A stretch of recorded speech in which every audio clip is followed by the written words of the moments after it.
and Avatan all. And I know we have families with us here in the chamber today. I want to pay tribute once again to them for their bravery, humanity and commitment to bring the hostages home.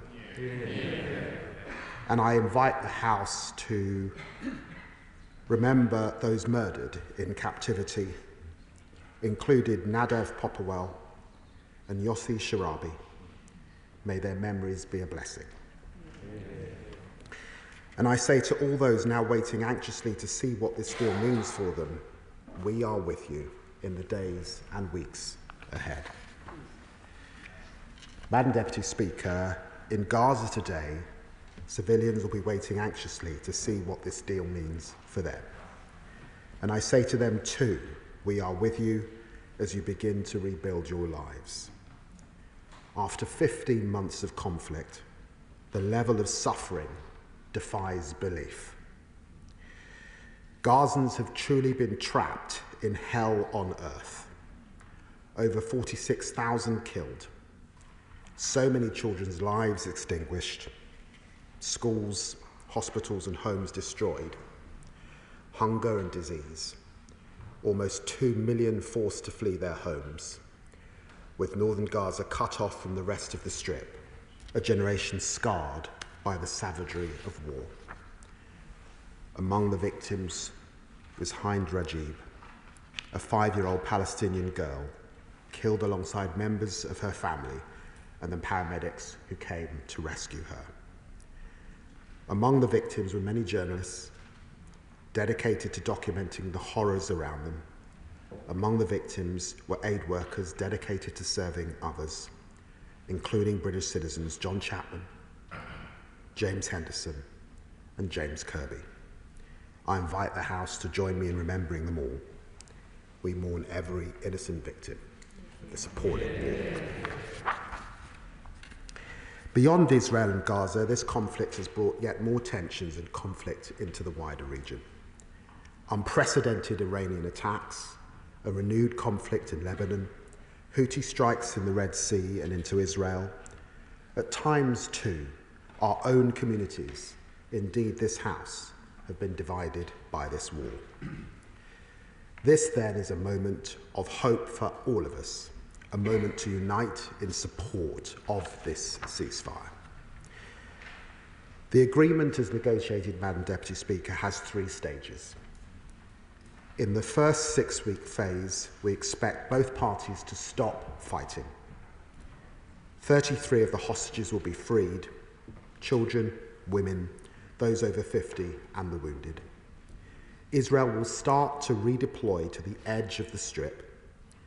Palestinians will return to what is left of their homes.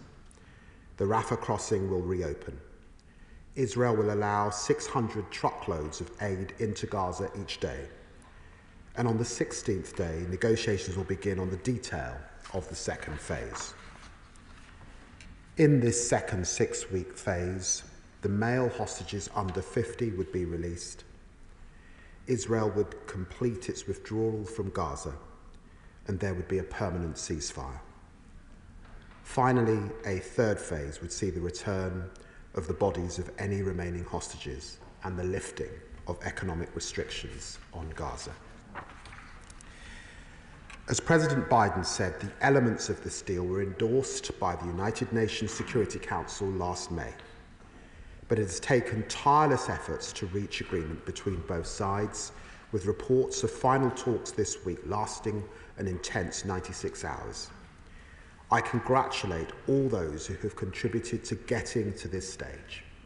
In particular, His Highness the Emir of Qatar, the Prime Minister Al Thani, Egyptian President Sisi and Foreign Minister al-Badati, President Biden and Secretary Blinken, as well, of course, as President-elect Trump. The UK has been supporting them throughout. From day one in office, the government has pressed at every stage for an immediate ceasefire, to free the hostages, get more aid into Gaza, and open up a path to a lasting peace.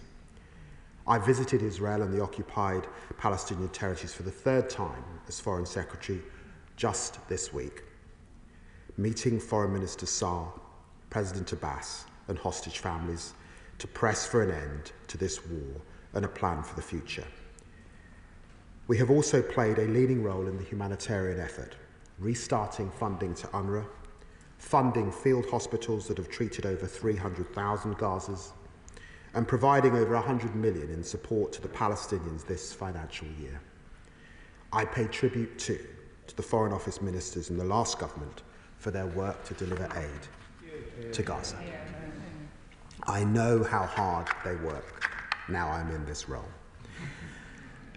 And this intense effort must continue in the days and weeks ahead. Much remains to be done. It is critical that there is final approval of this agreement, and the Israeli cabinet meets. As the Israeli cabinet meets, I urge them to back this deal. Yeah. Now is not the time for any backtracking. Both sides must implement each phase of the deal in full and on time. The history of this conflict is littered with missed opportunities. It would be a tragedy to let slip the chance before us. We must grab it with both hands, the chance not just for a ceasefire, but for a lasting peace. The chance to break the cycle of violence which has inflicted so much suffering on innocent people on both sides. The government is committed to sustaining momentum, however fragile the process at first may be. Every hostage must be released, as set out in the agreement. Every ounce of aid promised to Gaza must reach those in need. I'm sending my representative for humanitarian affairs to the region to work closely with aid agencies, the Israeli government and our partners to deliver on these promises. Palestinians must also be free to return to their homes, and crucially, they will need to rebuild. Rebuild their homes, rebuild their lives, rebuild their communities. They can't do this possibly on their own. They need to feel safe. They need the international community to deliver the funds that they will require. The UK has already begun to convene partners on the financing and coordination of recovery and reconstruction. It's essential that the coming surge of assistance is properly coordinated and with the access and security to get people all that they need. Madam Deputy Speaker, the Palestinian Authority has a crucial role to play. We want donors to support their plans for recovery, and I discussed this with President Abbas on Monday. We are providing technical and financial assistance to the PA, including to support the urgent recovery of basic services. Working with the Palestinian Authority and civil society will help lay the groundwork for an inclusive Palestinian governance in Gaza. This is the best way to re-establish local order and security, and it is therefore a crucial first step in achieving not only better lives for Palestinians, but a future for Gaza no longer under the control of Hamas. Ultimately, it will take time to rebuild Gaza and rebuild trust between the two sides. There are risks, I must warn the House, at every turn. But we must try to use this agreement to establish a credible pathway to a two-state solution. Yeah. With equal measures of security, dignity and justice for Israelis and Palestinians alike. The decades-long conflict between Israelis and Palestinians cannot be managed. It must now be resolved. Madam Deputy Speaker, we're not yet there. There's much negotiating still to do. And as we debate in this House, fighting continues. This agreement awaits full political approval. The hostage families wait for those hostages to come home. Gazans wait for the horrors to be lifted. But we must still recognise the significance of this moment. It has been long awaited, frankly. It has taken far too long. And I sincerely hope it is now the basis for progress. Progress on bringing the hostages home, progress on bringing relief, reconstruction, and hope to long-suffering civilians, progress towards a two-state solution with Palestinians and Israelis living in peace and security, a better future for all. I commend this statement to the House. Shadow Foreign Secretary Priti Patel. Thank you, Madam Deputy Speaker, and I'd like to thank the Foreign Secretary for his statement. All members recognise the fragile and sensitive nature of the current situation, and there's a long road ahead at one of the most important moments for the Middle East, which we all hope will usher in a sustainable end to this dreadful conflict in Gaza. This is a conflict that we should never forget was triggered by the horrific Hamas terror attacks of October the 7th in 2023. This was the worst terror attack in Israel's history and the most murderous pogrom against the Jewish people since the Holocaust. We have in our thoughts today the victims of that appalling massacre, those who lost their lives, including the hostages murdered in captivity, and those whose lives have been changed forever. Every single hostage must be returned safely home and reunited with family and friends after 15 months of the most unimaginable cruelty at the hands of Hamas. Even in the midst of this unimaginable pain and anxiety, the families of those held hostage have kept the torch burning for their loved ones, with publicity highlighting their plight with such resilience and tremendous bravery. We're joined in the House today by the families of hostages who we know will not be eligible for immediate release. And I met recently with Emily Damery's mother Mandy and Danny Moran, whose son Omi is also in captivity. I think we all pay tribute to them all for their unceasing campaign to secure the release of their loved ones and all of those in captivity. This, of course, Madam Deputy Speaker, will be a time of great emotions for them, mixed emotions, and in the coming weeks we must continue to wrap our arms around those hostage families. Madam Deputy Speaker, like the Foreign Secretary, I want to acknowledge the important role of Qatar, Egypt and, of course, the United States in getting us to where we are today in these talks. We will all follow these developments closely in the time and days ahead and expect the UK government to be fully engaged and involved in the heavy lifting that is really required now at this crucial time to make this agreement work and last. To that end, can I ask the Foreign Secretary whether he can tell the House specifically what role the United Kingdom government has played in these negotiations and its contribution to reaching this agreement? Can he give assurances that the UK will help Israel in any way possible to support the safe return of the hostages, which will be so critical in ensuring that this agreement is enduring? On the release of Palestinian prisoners, can the Foreign Secretary inform the House, it may be too early if not now, whether if any of those being released were responsible for the death or injury of British nationals and the steps being put in place to manage risk potentially of dangerous individuals being set free? On the question of humanitarian aid to Gaza, what work has he undertaken to unpick the awful bottlenecks that we have seen over months and months, where we've seen innocent civilians suffer?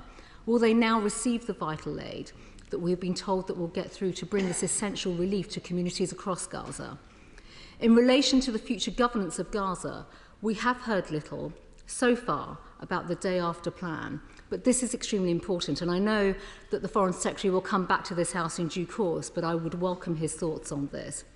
Is it the case that the Foreign Secretary's position is that Hamas must have no role in the future of Gaza? We want to see an end to the brutality in the way in which they conducted themselves.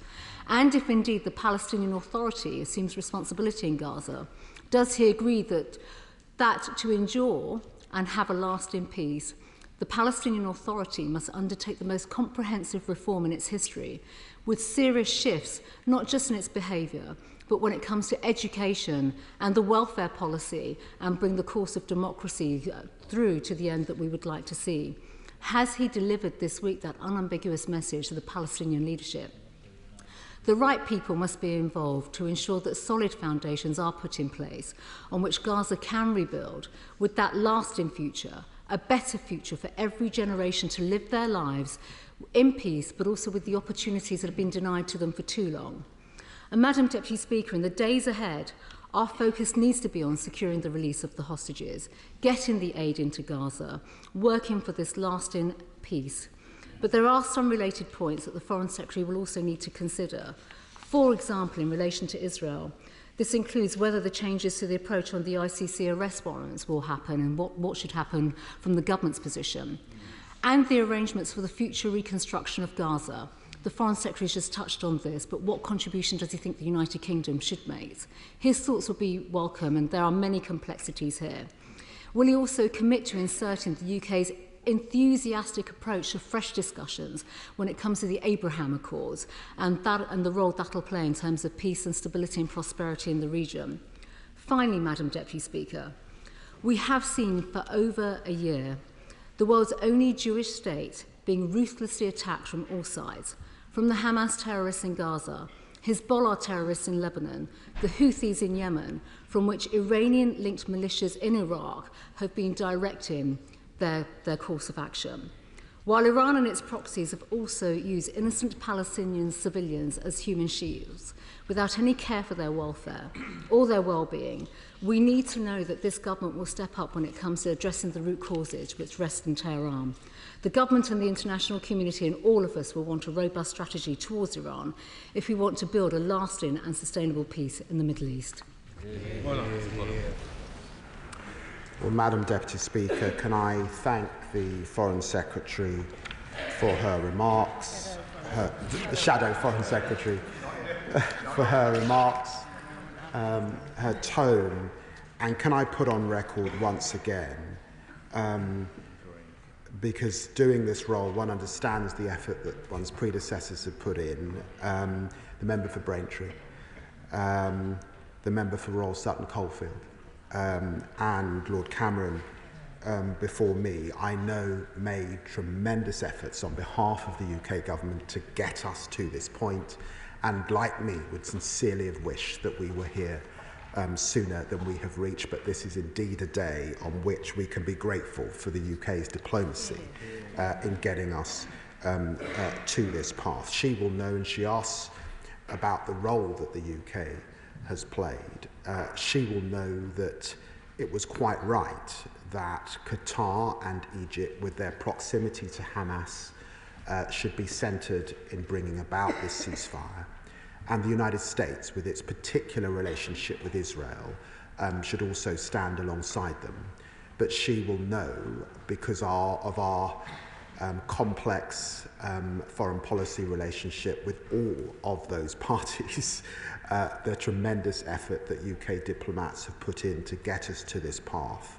And indeed, I was with them in Israel and in the occupied territories on Monday of this week. It was very important to be with British hostage families particularly, to assure them and counsel them that my judgment was that we would get to this point, as fragile as it is, and I do want to emphasise fragility, that we would get to this point at this time, but also to be in the occupied territories, in the West Bank and East Jerusalem, to spend time with President Abbas, to discuss with him what now needs to happen in terms of Gaza, in terms of their reconstruction, the reform that she rightly emphasises, that's essential for the Palestinian Authority. She knows that we have Sir Michael Barber working with the Palestinian Authority to lift up that capacity and the reforms that are going to be necessary to play that role,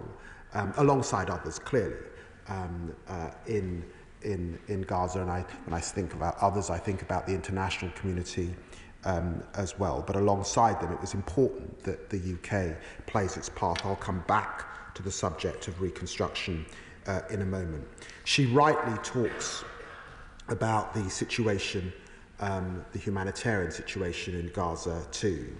We have provided 112 million this financial year, including 41 million specifically for UNRWA. We do want to see the amount of trucks go up and the figure that has been set in the ceasefire agreement met. I would say this though, the situation requires proper governance in the Palestinian Authority, in Gaza, if we are to achieve that. At the moment, we have gangs there's a possibility as the space opens up that actually we get an increase in gangs and less aid to the people that need it. This is the first phase of a deal. So there will still be hostages left after the first phase and into the second phase and potentially the third phase. We know that able men are not part of this first phase. They need humanitarian aid at this time, and hostage families press me to ensure that their loved ones are getting access to that humanitarian aid particularly. So this is a fragile moment, and the UK is pressing for a political process, because it is only a political process that doesn't just get you the ceasefire, it gets you the stability long term that means that Gazans can truly rebuild their lives. And she talks about a day after plan. The UK is ready to play a leading role in this process with international and regional partners. It should be predicated on tangible progress, in our view, towards a Palestinian state, with Gaza and the West Bank united under one government. The Palestinian PA's role in Gaza must therefore be front and centre. Planning needs to advance security for both Gazans and Israel. And Israel's security will be fundamental if we are to bring this to an end. And that will take intense negotiation and discussion. There clearly will be an important role for the international community in the coming days. But in this fragile moment of phase 1, if we are to complete phase 3, then we will need that intensity in terms of negotiation. And my view is very clear. There cannot be a role for Hamas. The terrorism must come to an end. Trust has got to be rebuilt. There cannot be a role for Hamas. And it's only by that candle that we keep alive for a two-state solution that we actually get to the normalization that is at the heart of any building on the Abraham Accords, and that relationship between Saudi Arabia and Israel that can bring a lot of prosperity for people in the Middle East. And she's right.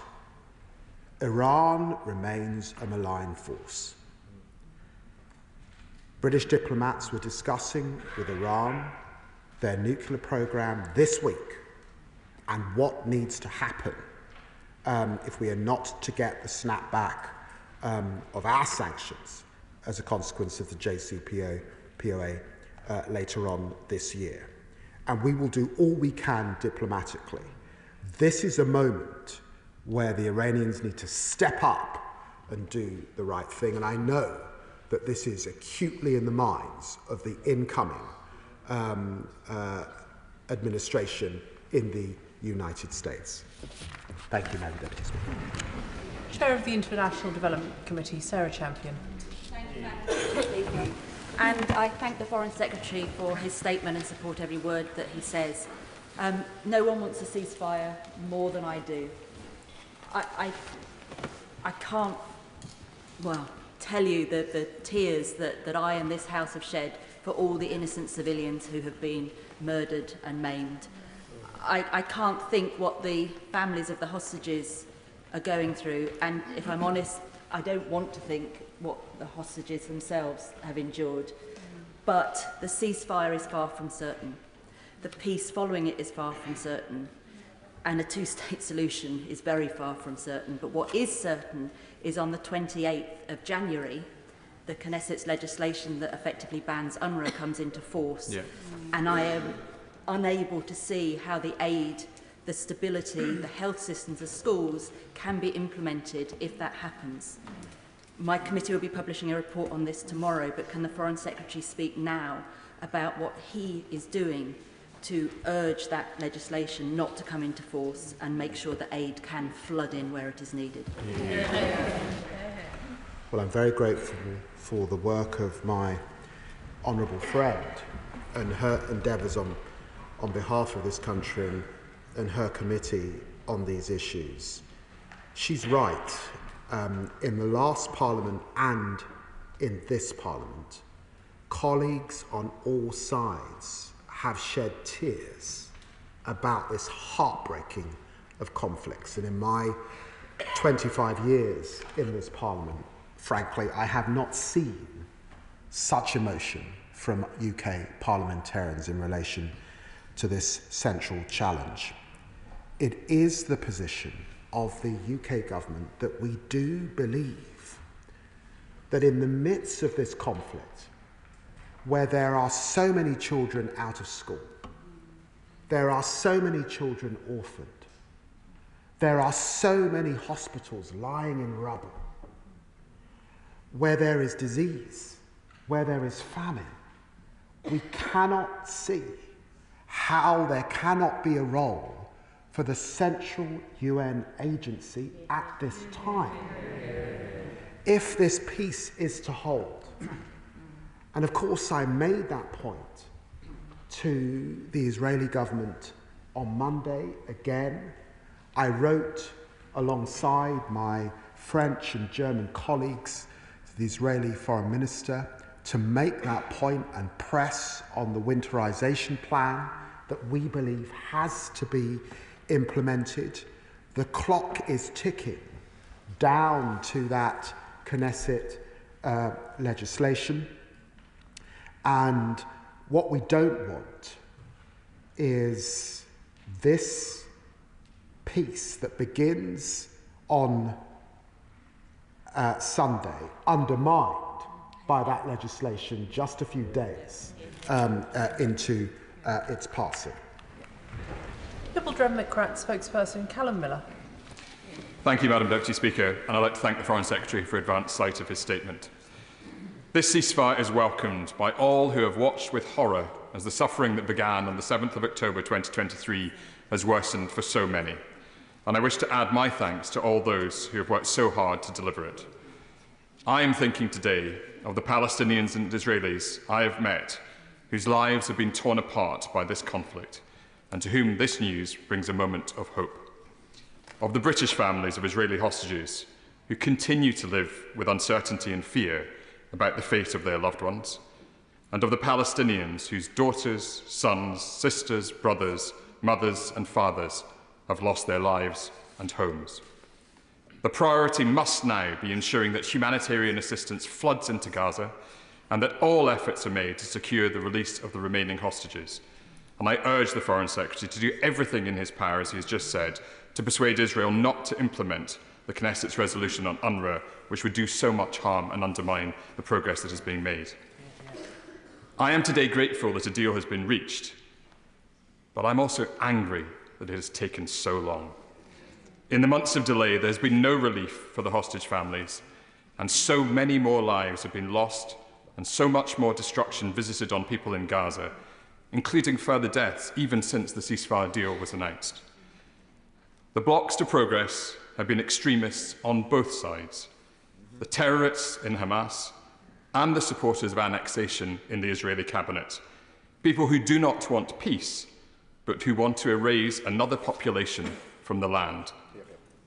So I ask the Foreign Secretary, will the UK government isolate the extremists and empower the majority of Israelis and Palestinians who want peace? Will he recommit the UK to work tirelessly for a lasting peace through a two-state solution with a recognised Palestinian state based on the 1967 borders? Will he redouble efforts in diplomacy and through financial measures against the backers and enablers of Hamas to cut off their funds? Will he now prescribe the IRGC? Will he spell out to the governments of Israel and to the US that settler violence and illegal annexation in the West Bank must stop? And will the UK government now recognise the Palestinian state? Well, I'm very grateful to the Honourable Gentleman for his remarks, his tone and the issues that he raises.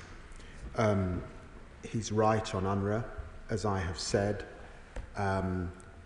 This is a critical period in this first phase, and withdrawing UNRWA, I believe, would destabilise this first phase, and I would ask Israel to think very, very carefully about how we get that surge in humanitarian aid, if that is the direction of travel. There are extremists on both sides. I am conscious that whilst we have this deal, and he's right, this deal was substantially on the table last May, put down by President Biden. Now, I think it has taken a Herculean effort, and it's important that President-elect Trump was there to ensure and apply pressure to get this over the line. And I think all of us in this House would applaud the bipartisan spirit, both envoys, from the current administration in the United States and the future administration in the United States in Qatar over the last few days to get this deal over the line. But he knows that the Israeli Security Cabinet is meeting over these next few hours to decide whether they are going to move forward with that deal. He knows as a politician that there are politicians currently in the government in Israel who are threatening to resign and bring down the government at this point in time. So he knows too how fragile this moment is. I urge our friends in the Israeli government to do the right thing and get this deal now over the line. And he knows too that we applaud the work of Egypt and Qatar and their mediation with Hamas, but there have been problems between those outside of Gaza associated with Hamas and those inside Gaza associated with Hamas, and that makes this first phase delicate too. Of course we want to see that two-state solution. My party is committed to Palestinian recognition at the right point, and he is absolutely right to raise the challenges on the West Bank. The unravelling of UNRWA would make the West Bank even more fragile than it currently is. And having been there on Monday, on security issues, on expansion, on settler violence, all have got worse in 2024, the worst year on record for violence and expansion. There is much to do. Debbie Abrahams. Thank you very much, Madam Deputy Speaker, and I also thank my right honourable friend for his statement, and thank everybody that's been involved for getting where we are now. It really is fantastic news. I appreciate how fragile it is, but it is still fantastic news. But I particularly want to commend the dignity and grace of the Palestinian and Israeli families who've lost loved ones, who are waiting for news about their loved ones. I wonder what lessons we can learn from them, from their commitment to peace and recognition of our common humanity and their desire to live alongside each other in peace. I'm grateful to my honourable friend, and she has been on this issue day after day after day after day. I can't think of a colleague who's pressed me more on these issues on a regular basis, and she's right to centre the families on both sides, their dignity and their grace, and in a sense these historic peoples, all of whom want a home, all of whom want security, all of whom have been horribly, horribly affected by this most horrendous of wars. Our responsibility to them is to continue to press now for that political process that gets us to that two-state solution that we all know is the only way to achieve lasting peace. Father of the House, Sir Edward Lee. I think the Foreign Secretary has spoken to the whole House today in his tone and everything. And I'm sure he'd agree that it's possible to be foursquare behind the Israeli government in its right to defend itself and defeat Hamas, and at the same time to care about the suffering of the Palestinian people. So in this respect, will the Foreign Secretary use his charm, whatever influence he has on the incoming Trump administration, to use their power to convince the Israeli government that these illegal new settlements in the West Bank must stop. And the pressure on the Palestinian people in the West Bank must stop, because it is this which is fueling this sense of despair and fueling extremism in the future. Well, I'm very grateful to the honourable gentleman for bringing his tremendous experience in this House to bear in that question, and he's absolutely right. He will be pleased that when I discussed these issues with President Abbas on Monday, he was complimentary about the conversation that he had had with President-elect Trump on these matters. And of course, he has an existing relationship with President-elect Trump, and that left me very hopeful indeed.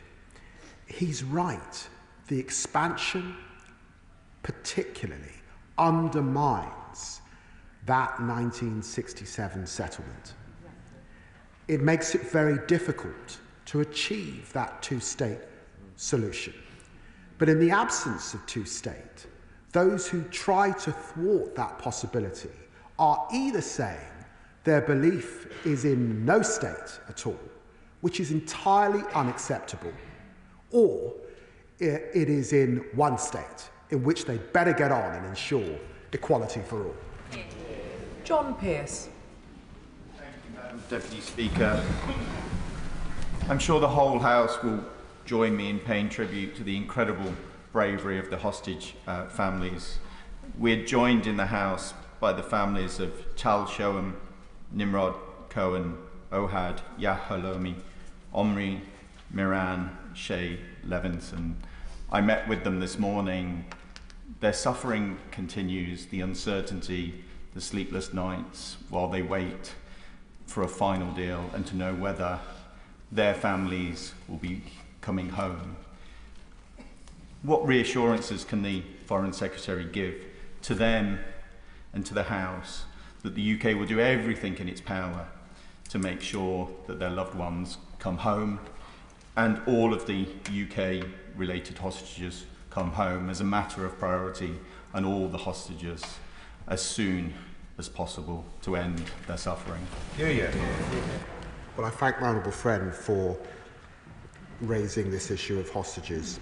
Can I pay tribute to the 17 British nationals killed in this abhorrent attack since October the 7th?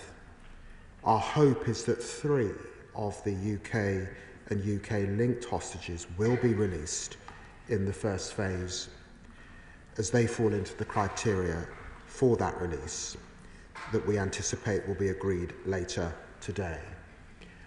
And of course, it is our sincere hope that as we get to the second and third phase, all hostages will be released. We continue to work with all hostage families, UK-linked hostage families, and that's why I was with many on Monday, and it's why our representatives and diplomats have been in touch with them just overnight and the last few days. This is the most difficult of times as they wait to see the fate of their loved ones. He will recognise that there was fighting yesterday. 9 IDF soldiers lost their lives. There was fighting this morning, and it's likely there will be fighting right up to that ceasefire on Sunday. And so this is the most challenging of moments as those hostage families wait, and in the coming days and weeks pray that their loved ones are returned. James Cleverly. Thank you, Madam Deputy Speaker. I'd like to put on record my gratitude to the Foreign Secretary for the kind words that he said about the work that was done prior to his party forming a government, and I echo the praise that he has given to the US State Department, to the Egyptian and Qatari foreign ministers for the work that they've done getting this deal over the line. But as he said, it's not there yet. So I'd ask 2 things. To ensure that the hostages are released promptly, what can we do to make sure this deal does get over the line? And the second thing with regard to aid, sadly we have seen too much aid diverted away from the Palestinian people in Gaza and used to facilitate attacks against Israelis. So what will the department do to ensure, as best we can, that the aid gets to the people that need it and is not used to murder Israelis? I'm very grateful to the Honourable Gentleman, and he centres the important work of the United Kingdom in relation to the humanitarian aid question, particularly at this time. He will know that in order for the aid to get in, we have to have security. He will know that there is a critical role for the United Nations, who can achieve about 250 of that truck number. It is my sincere hope that Israel is able to restart the use of commercial organisations to increase that number even further. But he will recognise that this presents a massive, massive challenge, as has been set out by the head of UNRWA and OCHA. And that challenge is really that against a backdrop of huge displacement of Gazans over this time, against a backdrop of gangs roaming the streets and therefore the worry that they actually get access to the aid as the space opens up, there is a lot to do, and therefore how we achieve that security with the Israelis withdrawing, how Gulf states get the confidence to step in and begin that reconstruction. They don't want to put money in if it's all going to be torn down a few weeks or months later, is critical. The UK has said we are ready to play that role on the day after and reconstruction. We want to work alongside the region and on tie with the United States to coordinate and build that. And he will also know that whilst a lot of emphasis was placed on the ceasefire, what happens next, there's much, much more to do and negotiate. Uma Kamaran. Thank you, Madam Speaker. As the Foreign Secretary said, today they're the first embers of hope after what has felt like perpetual agony for the people of Israel and Palestine. He mentioned that Gazans have been trapped in hell on earth, and for the families of those hostages, it has been a living nightmare. I know that the Foreign Secretary and his team will not rest until we see all the hostages released and a ceasefire taking full effect. He spoke of uncertainty for the path ahead. What more can the UK government do to play our role?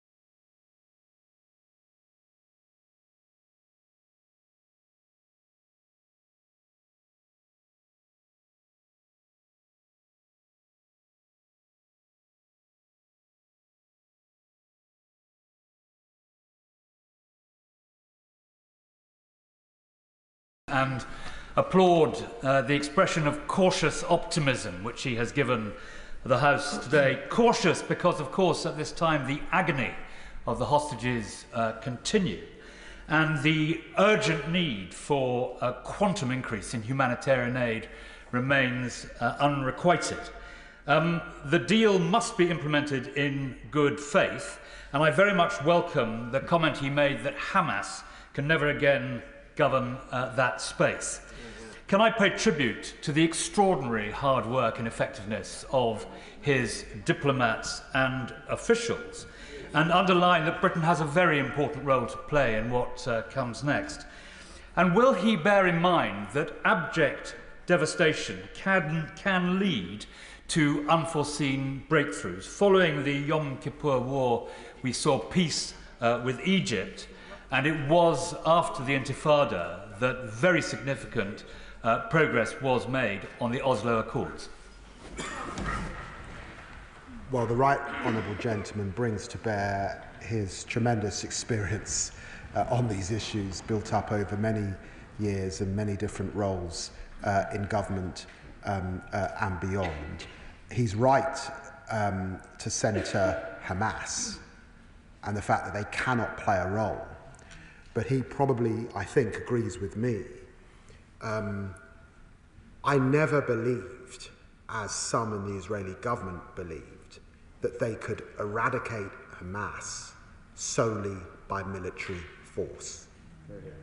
What eradicates extremism is diplomacy and a political solution and a political horizon that pulls the rug from under the terrorists.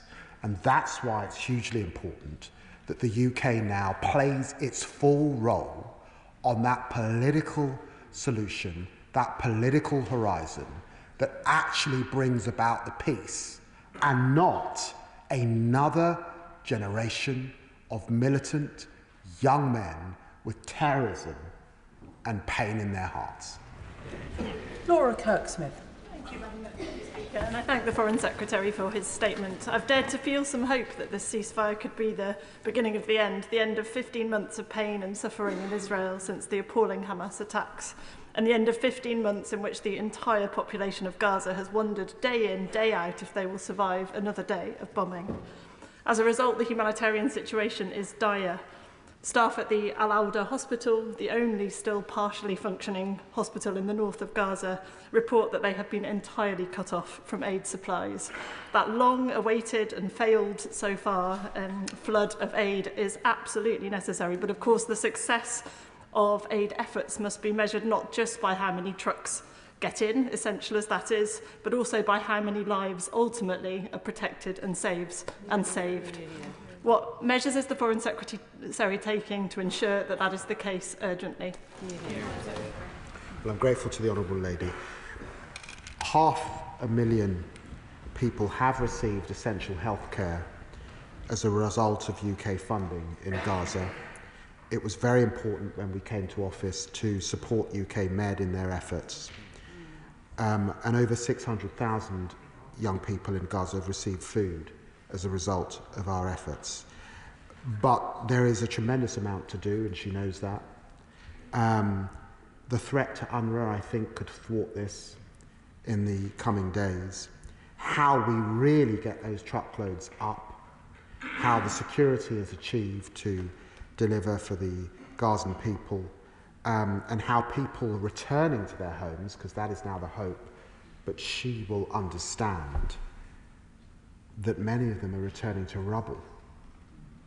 They're returning to camps, actually, in the surrounds of their homes, and they will need aid and support for many, many, many years, and probably decades to come. Stephen Flynn. Thank you very much, Madam Deputy Speaker. As we hope for this ceasefire deal and for the release of hostages, we continue to mourn all of those who've been killed since the vicious terrorist attack by Hamas on the 7th of October 2023. And in that respect, my mind's very much with the 6 little babies who didn't see this proposal because they froze to death in Gaza just a few short weeks ago. And that collective punishment of the Palestinian people will not be forgotten by history, just as all of those who sat silent, who encouraged and who armed extremists in the Israeli government will be judged by history too. But this ceasefire deal is not yet certain. It's been widely reported this morning that the Israeli cabinet has not yet signed it off. So can the Secretary of State please elaborate? What would the consequences be for any reneging on this deal either by Hamas or indeed by the Israeli government? Yeah, they are. Well, can I say to the honourable gentleman that this party has always stressed the seriousness, of course, of the security and Israel's security in this most toughest of neighbourhood with Iran and its proxies up to so much malign intent. But we have always always insisted that it must be within international humanitarian law, and we have raised our concerns at every turn when we felt that that was being breached.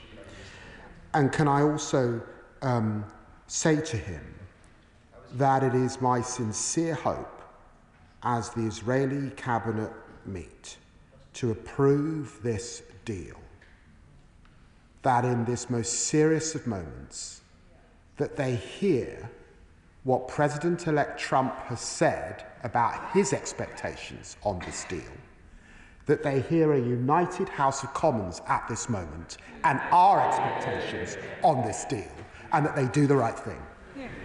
Andy Slaughter. Madam Deputy Speaker, the Foreign Secretary rightly says we must use this agreement to establish a pathway to a two-state solution. Steps along that pathway were set out in the advisory opinion of the International Court of Justice handed down last July, which would give the reassurance and security to allow for reconstruction in Gaza. When will the government publish its response to that opinion? Well, I'm very grateful to my honourable friend and for all of his championing and his work over the last few months to centre the plight of people in Gaza particularly. And I know he has tremendous legal expertise in these matters. And I assure him that this issue is being studied in depth by the appropriate legal minds in government. And we hope to be able to say more when that process is complete. Sir Oliver Dowden. Thank you, Madam Deputy Speaker. Every Friday since October the 7th, many people have gathered in Boreham Wood, in the heart of my constituency, with a simple message: bring them home. Yeah. And can I urge the Foreign Secretary to use all the diplomatic efforts of His Majesty's government to bring that vision to bear. The first thing, of course, being to secure agreement from the Israeli cabinet. And then, as he says, at each stage along the process, this can go wrong. Can we keep a focus on the delivery of bringing them home? And if, as we all hope and pray, we have an enduring ceasefire, can he update the House on the role that our friends and allies in the Gulf states can play in the rebuilding of Gaza? Because this will be crucial in ensuring that peace endures. Yeah. Well, I'm very grateful to the honourable gentleman for bringing to bear his constituency and that family of constituencies that we have in North London, where that candle for those hostages has been lit every single Friday, and that includes in the Stamford Hill area of my own constituency, which he knows is one of the historic homes of the Jewish community, many of them having migrated to Boreham Wood and Hertfordshire over the years. He's right to mention the importance of the Gulf states in relation to this. They can do so much on the reconstruction and the rebuilding of Gaza. They can do so much, I think, to support a rehabilitated and reformed PA.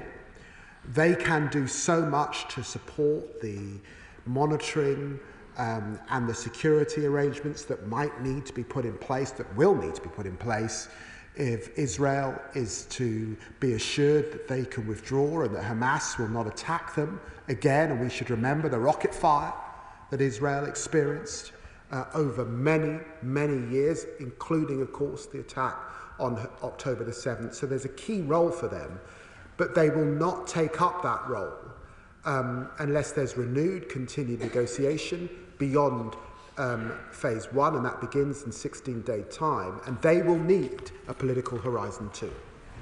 Yasmin Qureshi. Thank you, Deputy Speaker. I welcome the ceasefire. 15 months of relentless bombing of hospitals, schools, refugee camps, women and children. For the ceasefire to last, it's really important that Israel has to be compelled to recognise that Palestinians have right to freedom, justice and self-determination. So can I ask the Foreign Secretary what steps are being taken to thicken the thin layer of ice on which this ceasefire agreement is skating on, and to tell us what steps have been taken for negotiations for a two-state solution, which is at the heart and root cause of this problem, and to ensure that East Jerusalem is the capital of Palestine? Madam Deputy Speaker, I'm conscious how many people are on their feet. I will attempt to go a little bit quicker over this period. I say to my honourable friend, the Palestinian cause is a just cause. Two-state solution is where we've got to be. A political process is necessary. I will play my full part, and I reassured President Abbas that we will do that over the coming days and weeks.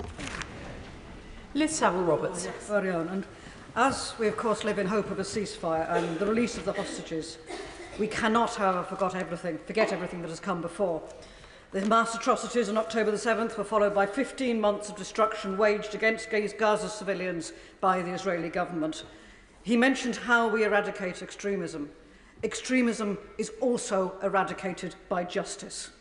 Only justice in itself seeks redress to crimes. What steps is he taking, therefore, to support the ICJ and the ICC to hold all perpetrators of war crimes to account? And will he publish the full record of the UK's political and military involvement in the conflict so far? Well, we have always been clear at the importance of international humanitarian law. And we have always been clear on the importance of our international courts to determine this. And let me be crystal clear. Many men and women died in this country in the Second World War to achieve the settlement that gave us international humanitarian law and the architecture that we all rely on. And it's for that reason that this party will never renege on our responsibilities in relation to international humanitarian law. To hear, Ali. Thank you, Madam Deputy Speaker. The Foreign Secretary rightly mentions the Houthis and their attacks. Now, we cannot forget peace in the region will only come about if Yemen also receives the same privilege as the Palestinians, whereby there's got to be a peace solution for Yemenis. Now, two-state solution is what was mentioned as well. I, along with my constituents, believe that these are only warm words. I do not believe this government will recognise Palestine as a state in this Parliament. Can the Secretary of State prove me wrong? Well, can I say to the gentleman on Yemen that the Minister for the Middle East is travelling to New York to meet with the Yemeni Foreign Minister to discuss these issues at this time, and he's absolutely right. The role of the Houthis and their horrendous behaviour, sabotaging international trade and killing people in the Red Sea, is entirely unacceptable. And this will be very interesting. We've got this ceasefire. Will they hold to the ceasefire in relation to the Red Sea? We will act where we need to deal with the problems that we're seeing in the Red Sea. And I would say to the Honourable Gentleman, this is a moment to have hope for those two states, and to keep that alive. And with a new incoming Trump administration and their previous commitment to the Abraham Accords, I would ask him to be hopeful in relation to achieving that full recognition and those two states. Bob Blackman. Thank you, Madam Deputy Speaker, and I welcome the Foreign Secretary's tone, content and above all else cautious statements that he's made.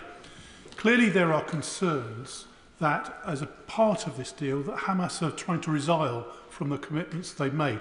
In fact, the Hamas leader overnight praised the events of October the 7th, vowed to keep repeating them until Israel is eliminated, and called upon all his followers to continue the fight. Equally, what the Foreign Secretary hasn't mentioned is that part of this deal, as I understand it, is the release of convicted Palestinian prisoners who are convicted of terrorist offences. So the risk is that those will return and cause more problems. So what can he do to make sure that indeed Hamas are eliminated from government in Gaza so that the Palestinian Authority can take control and make sure that actually peace is restored to the region. And we look forward to the release of the hostages and indeed cessation of hostilities. Well, the Honourable Gentleman is right that over this period we could see up to 1,500 prisoners released. And it will be weighing very hard on the hearts of many Israelis that amongst those prisoners will be people who have committed murder. And it will be heavy on their hearts that they're returning to Gaza. And our view is you need a political process if you are to undermine seasoned terrorists who by necessity are swapped to get these hostages out. This is a delicate process. There's a process within Israel where some of those families affected can object. But he's right to recognise the balance that is struck in order to achieve the hostage deal and the necessary ceasefire over the coming days. Melanie Ward. Thank you, Madam Deputy Speaker. As a former aid worker, in April last year, I was in Gaza and witnessed the enormity of the horror and destruction for Palestinians there. The scale of the human trauma of the last 15 months is a gaping wound on the conscience of the world. Israeli babies held hostage, some 20,000 Palestinian children killed.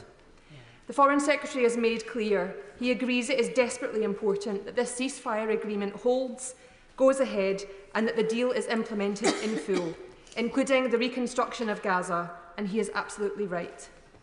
Does the Foreign Secretary agree with me that the Palestinians of Gaza, including my friends and former colleagues, Mahmoud, Mohammed, Mo, Fikr, Wasim, and so many others displaced within and outside Gaza, must have free movement to return to their homes or what is left of them, and that this must include the reopening of the Rafah crossing? Well, can I pay tribute to my honourable friend, who I know has lost friends and colleagues over the course of these past 15 months. And can I pay tribute to her work before coming into this place and her work now. The Rafah crossing must open. It's part of this deal that the Rafah crossing with Egypt will open and that the 2.3 million displaced civilians will be allowed to return home on foot via a coastal road. And she, I know, recognises the tremendous medical support that's still necessary across the country, the many, many children without parents. And can I say personally, as a parent of an adopted child, that I am particularly concerned about the many orphans and how we provide for them in the coming months and days. Ayub Khan. Madam Deputy Speaker, can I place on record my appreciation and gratitude to all nations that participated in securing this deal, especially Qatar. I know that I, along with members from both houses, were there last year in, I believe it was October or November, during the Qatari Doha Forum. We all know that there have been many deals and ceasefires on record which Israel has withdrawn from in the past. And the Minister quite rightly says this deal is a fragile deal. Other than urging Israel, what tangible steps is this government going to take to ensure that Israel sticks to the deal instead of going back to the mass killings of innocent Palestinians? I was with the Qatari Foreign Minister on Sunday, and we were in touch overnight. And of course, I thanked him for his tremendous work to get this deal over the line. I think we've become friends over the last few months in working together. And there is much that the UK government can do and will continue to do. I said on radio last week that diplomacy is failing until it achieves success. And he will know, I'm sure, from his experience and wisdom, that success has many fathers and mothers. Helen Hayes. Thank you, Madam Deputy Speaker. I welcome the announcement of this long overdue ceasefire today, and my thoughts are with all of those who have lost loved ones on and since the 7th of October, the families of hostages anxiously awaiting news, and the tens of thousands of families in Gaza who've suffered bereavement, displacement and destitution. My thoughts are also with all of those for whom this announcement today is bittersweet, and I think particularly of Rachel Goldberg, the mother of Hirsch Goldberg-Pollin, who I met with in February in East Jerusalem, who has campaigned with such dignity for the release of her son, who tragically was killed in August. And I think of the families in Gaza who are losing their loved ones even now as this ceasefire is being announced. But while the war has raged in Gaza, the activity of settlers in the West Bank has dramatically increased, taking land that does not belong to them in a systematic attempt to undermine the possibility of a viable Palestinian state. As our thoughts now turn to the peace process ahead and the aim of a two-state solution, what action is the Foreign Secretary taking to address illegal settlement? Without a more robust approach, a two-state solution simply cannot be achieved. Well, can I pay tribute to my honourable friend? We've worked together over many years. Her constituency in so many ways is not dissimilar from mine, and I know how heartrending this has been for her constituents. And I also know the grace, the manner and the fortitude with which she's represented their interests very strongly within the Labour movement. She's absolutely right to centre the West Bank, the expansion, the violence that undermines a two-state solution. It was very important for me to be able to discuss these issues with President Abbas. It's hugely important that one of the critical roles that the UK government plays is in supporting the reform and the support of the Palestinian Authority. That work must continue. We stand by those 1967 borders that we think can achieve the two-state solution that's required. We worry about the security situation in the West Bank. We worry, of course, about the arms and the supplies that are coming in from aligned forces, particularly Iran and some neighbouring states. But we also have an intense dialogue with the Israeli government about some breaches, we believe, of international law in relation to how the area is properly secured and policed. And we certainly don't want to see the language, the rhetoric, the behaviour that undermines the possibility of a two-state solution. Kit Malthouse. Mr. Speaker, thank you. The return of hostages and the end of daily massacres of civilians is profoundly to be welcomed. And while the Foreign Secretary has attributed much of the work to diplomats, it's obvious that whatever you think about him, by all reports, the critical intervention has been that of President-elect Trump. And while he has issued public threats to Hamas, he's quite obviously, again by all reports, outlined a series of consequences and accountabilities to the Israeli government. So as we look towards the worsening situation in the West Bank, is there a lesson here, Madam Deputy Speaker, for British foreign policy in this regard? That, as many of us in this House have urged over the last 14 months, talking does not work. And unless it is followed up with sure and certain consequence and accountability, whether that's bilateral or indeed through international institutions, there will be no movement.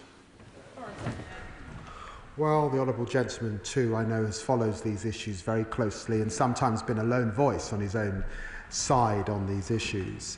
And he will know that the UK government under us has had to take bilateral decisions that have been very difficult ones because of our concerns about breaches of international humanitarian law. My own reflections are that this has been, in some ways, the most challenging of political environments for this conflict, partly because there was an election in the United States for much of 2024. And had we been able to achieve a more bipartisan approach sooner, we might have seen the pressure that was necessary to bring both parties to the deal that we have finally reached. But I'm very pleased that the President-elect's envoy was able to work with Joe Biden's envoy and actually bring this thing over the line. But it's fragile, and I await the decision that will necessarily come from the Israeli Security Cabinet at this time. Paul Wall. Can I thank the Foreign Secretary and the Development Minister and the Middle East Minister for all the hard work they've done, both in public and in private, to secure today's attempt at a ceasefire, and also to bring the hostages home and get as much humanitarian aid in as possible. But can I raise Tom Fletcher, the United Nations Under-Secretary General for Humanitarian Affairs, his remarks where he said today, this deal could have been done a year ago. And the ferocity of the killing by Israel and Hamas has been, and I quote, a 21st century atrocity. Does my right honourable friend agree with me that there will only be lasting peace in the Middle East if the Israeli government and the international community both treat all lives as equal, and that a Palestinian child's life is as equal as that as an Israeli's? Well, I'm very grateful to my honourable friend for the work that he's done both before coming to this place and, of course, within the context of his new constituency on these issues. Thank you very much for bringing to mind the role of my dear colleagues for development and on the Middle East. But let me thank also previous colleagues with those portfolios and indeed shadow colleagues with those portfolios. Many of us have played a part to ensure that we get to this end, and he's right too that there will be time for a lot of reflection on how we got here and why we got here. But I think the critical thing for me at this moment is that this ceasefire holds, that we get beyond the first phase to the second phase, that we get to the third phase, and the third phase, it seems to me, can only hold if we have a political process. That is the attention that I must pay to actually bring about a lasting peace. Christine Jardine. Thank you very much, Madam Deputy Speaker. Can I echo those who thanked the Foreign Secretary for the tone that he's taken today and the way in which he's reflected the feeling of the whole House. Our relief that there is at last some hope for the families of the hostages who are here today, and also for the population in Gaza. He's spoken of the need of a political process to ensure that this process succeeds, and he's spoken about the hope that needs to be part of eradicating extremism in the Middle East. So would he agree that perhaps this is that appropriate time he's talked about, of holding out the hope of a two-state solution, of a Palestinian state, and that now might be the perfect time for this government to recognise a state of Palestine? Well, the Honourable Lady is right that a two-state solution is the only way to establish peace. She knows too that recognition in of itself does not achieve that. It's always been my view that alongside important international partners like France, this is an important issue. If we're serious and we achieve that political process, then it, I think, might right and properly be that recognition is part of that process to cement the two states that are necessary.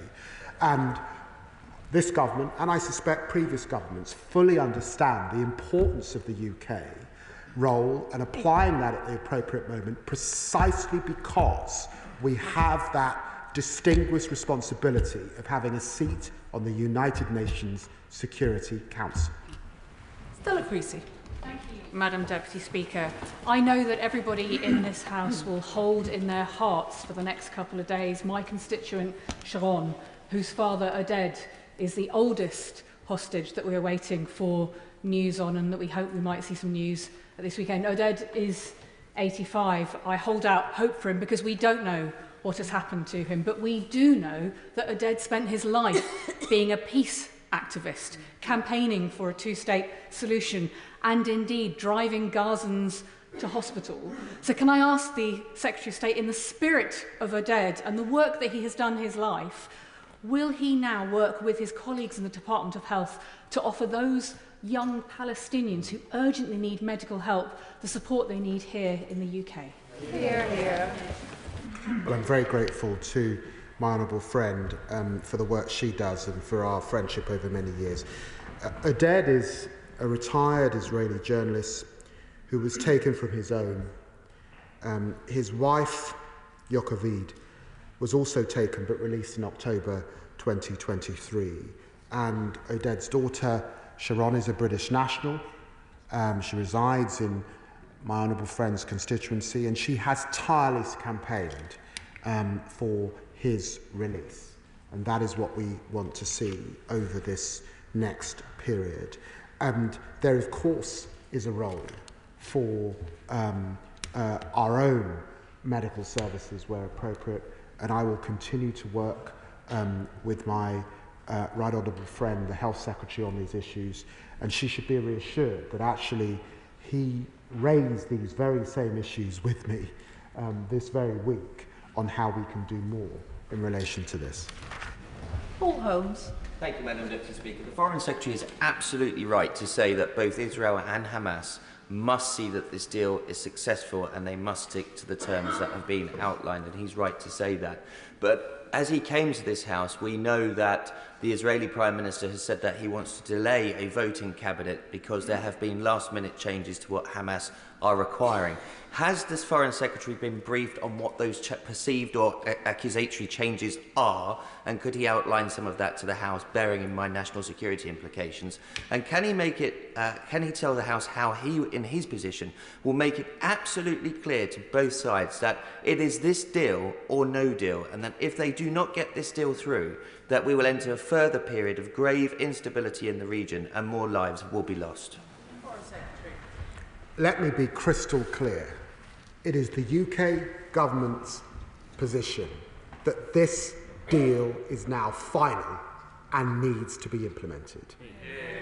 And I urge colleagues in the Israeli government to do the right thing at this time, in the hours available, before Sunday, and implement, get on, and sign off this deal. Sana Begum. Thank you, Madam Deputy Speaker. Israel denied that it was holding Dr. Hussam Abu Safia, the director of Kamal Adwan Hospital, only to confirm that it had in fact detained him. There are reports that he is currently being tortured in prison. The Foreign Secretary mentioned earlier today in his statement that the history of this conflict is littered with missed opportunities. Can he take the opportunity today to clearly condemn the conduct of Israel's indefinite mass incommunicado detention of Palestinians en masse without charge or trial, and what action is the government taking in light of the ceasefire offer on the table on its close allies' pattern of deadly attacks on healthcare, which are clearly part of an intention to destroy and degrade Palestinians as a group? Well, can I say to the Honourable Lady that we have raised these issues with the Israeli government and through the Christmas period, and at this time we recognise that there is pain, we recognise there is concerns about international humanitarian law, but all of us have a responsibility in this House to do all we can to bridge the divides if we are to ensure that this deal holds and the people of Gaza get the respite that I know that she has been campaigning for many, many months indeed. Ellie Chowns. Thank you, Madam Deputy Speaker. I warmly welcome this ceasefire agreement and, with colleagues across the House, fervently hope that the Israeli Cabinet will approve it. But I think we all recognise that the ceasefire, while it may bring an end to the current extremes of violence, is not an end to the conflict. For lasting peace, there are a number of conditions that need to be met. So can I ask the Foreign Secretary, will he set out a timetable for UK recognition of the State of Palestine? And will he set out the concrete steps he will take to end the occupation and to ensure that all those who've committed war crimes are held fully accountable?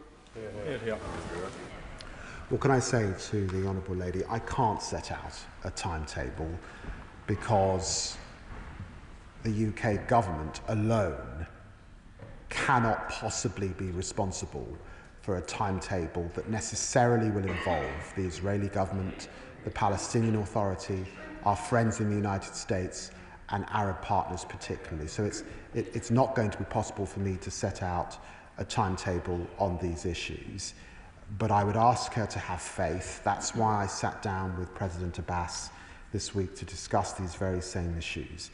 And on the question that she rightly raises of accountability, that must be a necessary matter for our international courts. And I've said from this dispatch box why we hold dear in this party the importance of international humanitarian law. Nick Smith. Deputy Speaker, can I applaud the Foreign Secretary for this very welcome statement today? Whilst bricks and mortar is crucial to rebuild Gaza, what more can the Secretary of State say about investing in the democratic, the justice and the security institutions there to help underpin the movement towards a possible two-state solution in the future? I'm very grateful to my honourable friend for that question. The United Kingdom has unique capability and experience in governance issues particularly. We have unique partners, not just partnerships, not just with Israel, but clearly with the Palestinian Authority and Arab partners, and of course a special relationship with the United States. So we are uniquely positioned in relation to this next phase. And I look forward to discussing these issues with the incoming Secretary of State, Senator Rubio, in his role in the coming months to see what more the United Kingdom can do. Graham Stewart. Thank you, Madam Deputy Speaker. Can I thank the Foreign Secretary for his statement, express hope that this ceasefire is agreed and implemented and that the humanitarian aid we want to see follows on from it. In that light, does the Foreign Secretary share my concern at evidence that UNRWA has been penetrated by Hamas and that the school curriculum in schools run by UNRWA have propagated hate? Does he agree with me that the reform of UNRWA is a job that hasn't yet been finished? It needs to be looked at. So there's no that UNRWA does not act as a place where terrorists can hide and hate can be promoted. Well, I was horrified at the allegations against UNRWA when they came up. And it was entirely proper and appropriate that the United Nations got someone of eminence and importance to play the role to look at these issues. I know Madam Colonna. I spoke to Madam Colonna following her review, and in re-establishing funding to UNRWA, we gave £1 million to the UN to assist with them in the implementation of her plan. You're right that that process is not yet complete, but it is also the case that we heard again this morning from United Nations representative that they are reassured that that process is happening, is underway, and that UNRWA cannot be a hiding place and can never be a hiding place for those who would commit terrorism. John McDonnell. Can I bring him back to the issue about the recognition of the state of Palestine? Because I agree with him, we've got to maintain the momentum of hope for all concerned. Although he can't give us a timeline today, could he set out the criteria that the government will use to judge that the time is right for the recognition of the state of Palestine? Well, Madam Deputy Speaker, my right honourable friend will know that in some ways this is a moment of peril when we talk about that political process. On the one hand, we have the potential for Saudi normalisation and two states for the Palestinian people. On the other hand, we we have those, some in Israel, who will never be committed to two states, and talk instead of annexation. These two are opposite things. And that's why the next few months are so important. And it would be folly for me to stand at this dispatch box and give timetables. Jeremy Corbyn. Thank you, Madam Deputy Speaker. Obviously, we hope that the Israeli Cabinet makes a rapid decision to support this ceasefire agreement. But a ceasefire agreement is only a ceasefire, and one hopes it's going to be rapidly followed by the release of all of the hostages and of the prisoners as been agreed. However, there have been some major developments over the past 2 years, particularly on the legal front, where the International Court of Justice has recognised acts of a genocidal nature have taken place and also called for Israeli withdrawal from the West Bank and an end to the settlement policy. Will the Foreign Secretary commit the British government to demanding that all of the ICJ recommendations are carried out and that Israel does have a programme of withdrawal from the West Bank and an end to the settlement policy? There cannot be any peace for the Palestinian people whilst they remain under occupation. They've suffered so much, they've lost so much, they've lost so many, and the mental scars of the people of Gaza are now going to be intergenerational. They're going to need a lot of support to get through this, and above all, international recognition of the State of Palestine. Well, let me begin by recognising the unique way in which the Honourable Gentleman has raised these issues in this House over a lifetime of work, and his commitment to justice and accountability in this particular era. It is right and proper that international humanitarian law is followed, and it is right and proper that the international courts do their work. And let me also be clear that this government does not believe in illegal occupation, that this government is committed to two states. And let me repeat again, we cannot tolerate the violence. We cannot tolerate the expansion. We recommit ourselves to continuing to work with civil society on the ground in the West Bank and the occupied territory who are documenting these things, and actually both governments have continued to support those organisations over many, many years. And clearly when we get to that settlement, it will essentially come down to swaps and very serious negotiation in terms of that land on both sides. We recognise that, and that's why expansion is so thoroughly unacceptable. Gordon McKee. Thank you. Ceasefire is good news. It's been welcomed around the world, and it will be welcomed by my constituents as well. It's a time of relief, but also of great grief for the many tens of thousands of lives that have been lost. In November, I visited the West Bank and I met with the director of UNRWA, who said that he had no idea how aid would get into Gaza if and when the Israeli ban on UNRWA passes. So can I ask the Foreign Secretary, what more can the government do to make sure that this ban is lifted and aid gets into Gaza? Well, I too met with the director of UNRWA in the occupied territories this week. He repeated that to me, and I recognise his assessment.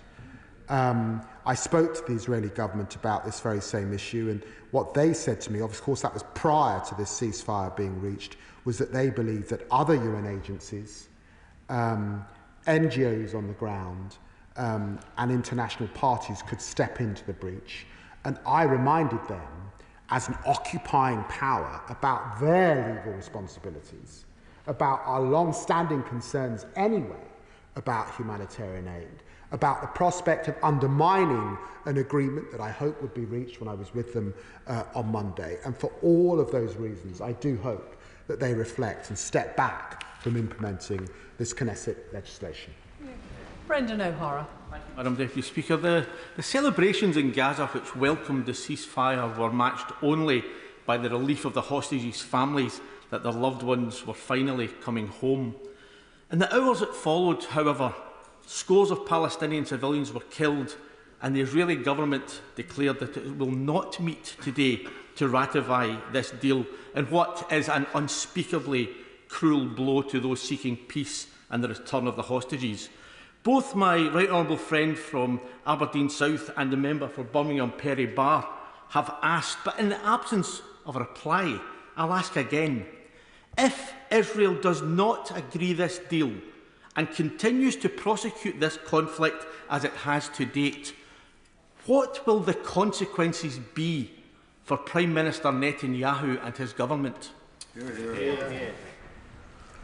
I say to the honourable gentleman that this is a moment, having met those hostage families, having prayed for the life particularly of Emily Damari, having met Palestinians with family in Gaza, where I insist from this dispatch box that I'm going to hold out for hope, I'm going to hold out for that deal being implemented on Sunday. I've been really clear about the responsibilities I believe that the Israeli government need to meet. We are meeting here in this House on a Thursday. There are days before Sunday. I believe a settlement will be reached. I will continue to work, and we will continue to work with the current administration in America and indeed President-elect's administration. He has made his views clear. I will not give in to the cynicism that we will not get to that deal on Sunday and this process will not begin. I trust the government will do all it can to ensure that the ceasefire leads to a lasting peace, a peace based on two-state solution that addresses the root causes of the violence and creates a future in which the rights and security of people in the region are respected.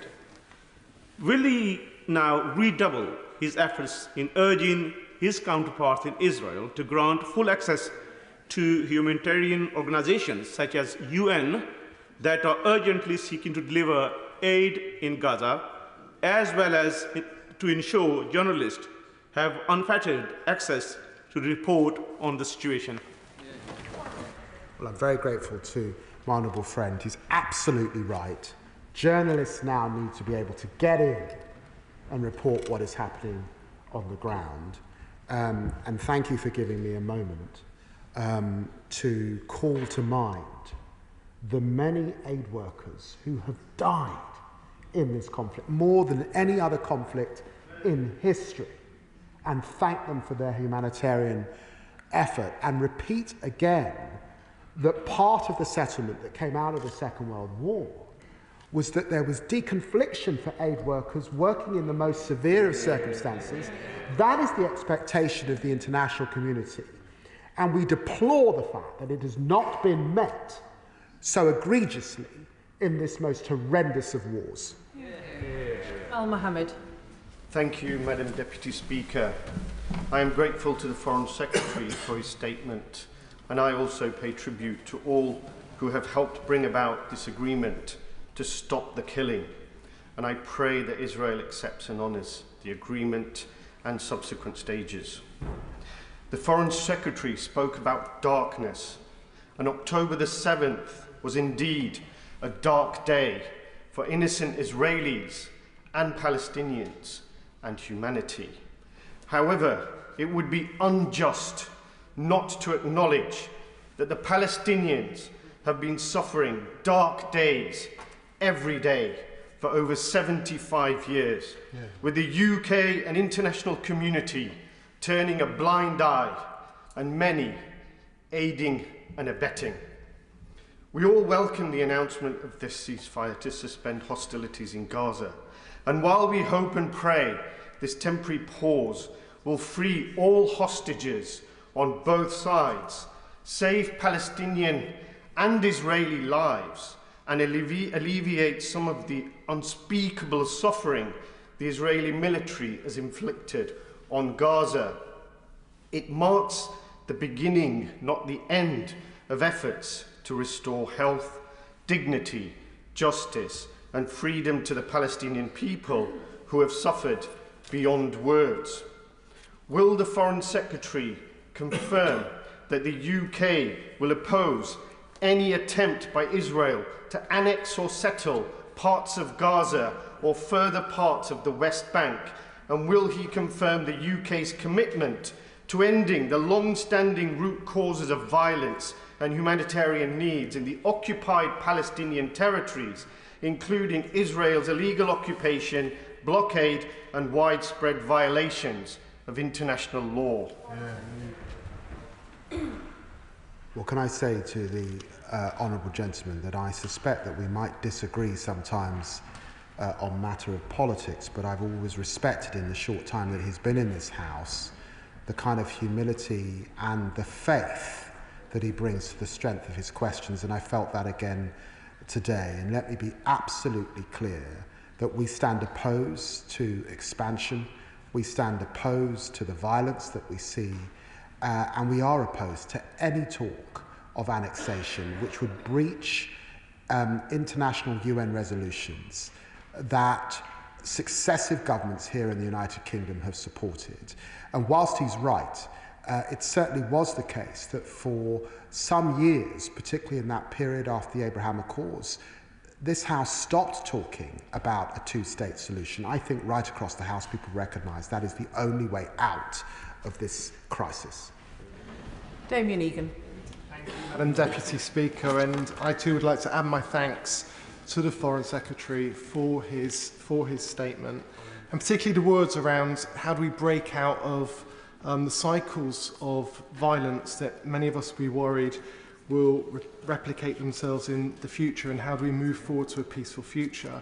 It's a bittersweet deal in many ways, because the reality is we've seen overnight Hamas putting their uniforms back on, waving their rifles and celebrating, and they are still there. One of their leaders has said they would do it all over again, just this morning, October the 7th, all over again.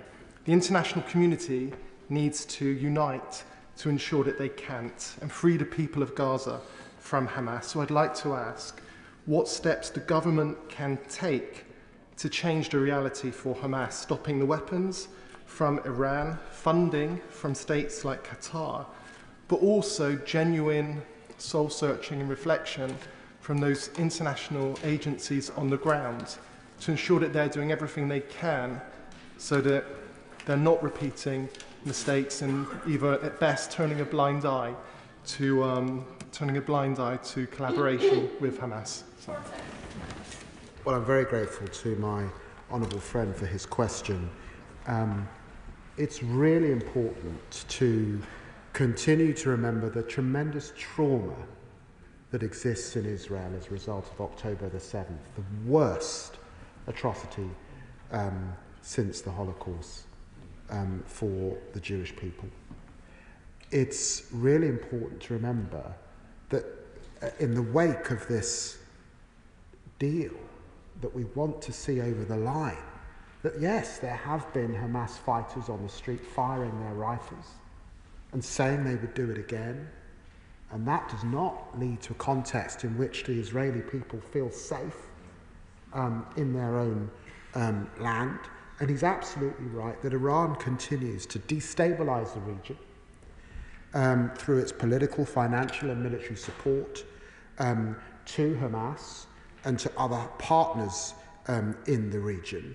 And very, very sadly, if we do not do all we can to come together here in the United Kingdom, to play our role internationally, to get to that political process, very sadly, it's my judgment that in 25 years' time, another generation of politicians, and some younger politicians in this House, will be here again, debating the same issue, more violence, more pain, more loss of life, and still not two states.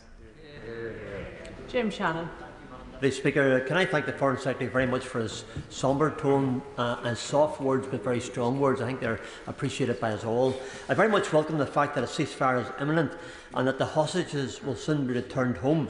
Will the Foreign Secretary outline what discussions have taken place with our American allies to ensure that aid gets to where it needs to be in a safe and concerted effort?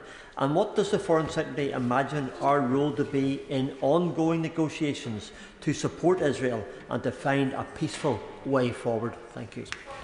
I'm very grateful to the honourable gentleman who is always on these issues and on the issue of terrorism, particularly conflict and peace.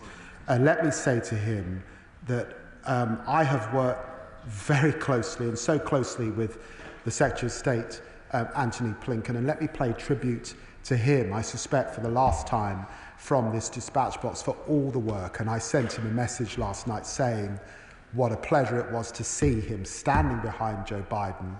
And I know more than many, and my predecessors will know this, how much work he put into getting this over the line. But I also know that it was really important that President-elect Trump and his team stepped up in these last few days. There is a critical role for the UK for the reasons that I've set out, and we will play that role. Paula Barker. Mr. Speaker, it has been a long and painful road to get to this point, but today's welcome news of a ceasefire deal is finally a sliver of hope. It's always been clear that the release of hostages and a ceasefire were necessary steps to pull the Middle East from this abyss, which has cruelly taken so many innocent lives. But I wanted to touch on the point that the Foreign Secretary has just made from the dispatch box about in 25 years' time, another generation of politicians and younger politicians in this House could be debating the two-state solution. I have said many times to the Foreign Secretary that the recognition of a Palestinian state is not the byproduct, it is the route to recognition. So will he be brave, will he be bold, and will he ensure that we are not here in 25 years' time debating a two-state solution, because he is going to recognise the state of Palestine much, much quicker than that. Very grateful to my honourable friend and for the way in which she has championed these issues on behalf of her constituents, pressed them again and again and again and again. And let me say to her, the real dilemma in terms of Palestinian recognition. There are some who want Palestinian recognition, essentially because they believe that two states is years away and will never be achieved. And they want the UK government to say, we'll do it now, put a marker in the sand, despite the fact that it's years away and it will never be achieved. And there are others who recognise the important role of the UK in relation to its responsibilities as a permanent member of the UN Security Council, and therefore understand that we will do that, but we will do it when we know it's going to happen and it's in sight. This is one of those critical moments. One of those critical moments, and believe me, I will play my part.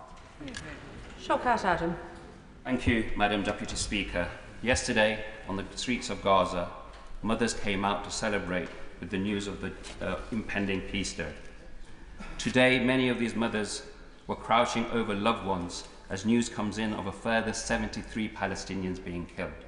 73 added on to the thousands and thousands that have already been killed, but it appears when it comes to the number of Palestinians dead, that's all it seems to be, numbers.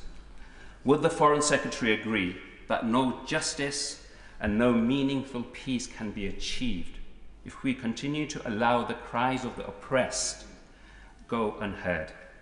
And I ask this not as a political rival, but as a fellow human being. The Palestinian people, and indeed the families of the hostages, have no more time for rhetoric, platitudes, and words. What are we going to do to ensure that this peace deal goes ahead and justice is given beyond words, so no more innocent blood is shed? Hear, hear, hear. Well, let me say to the honourable gentleman that the Palestinian cause is a just cause, and that is why we recommit to two states.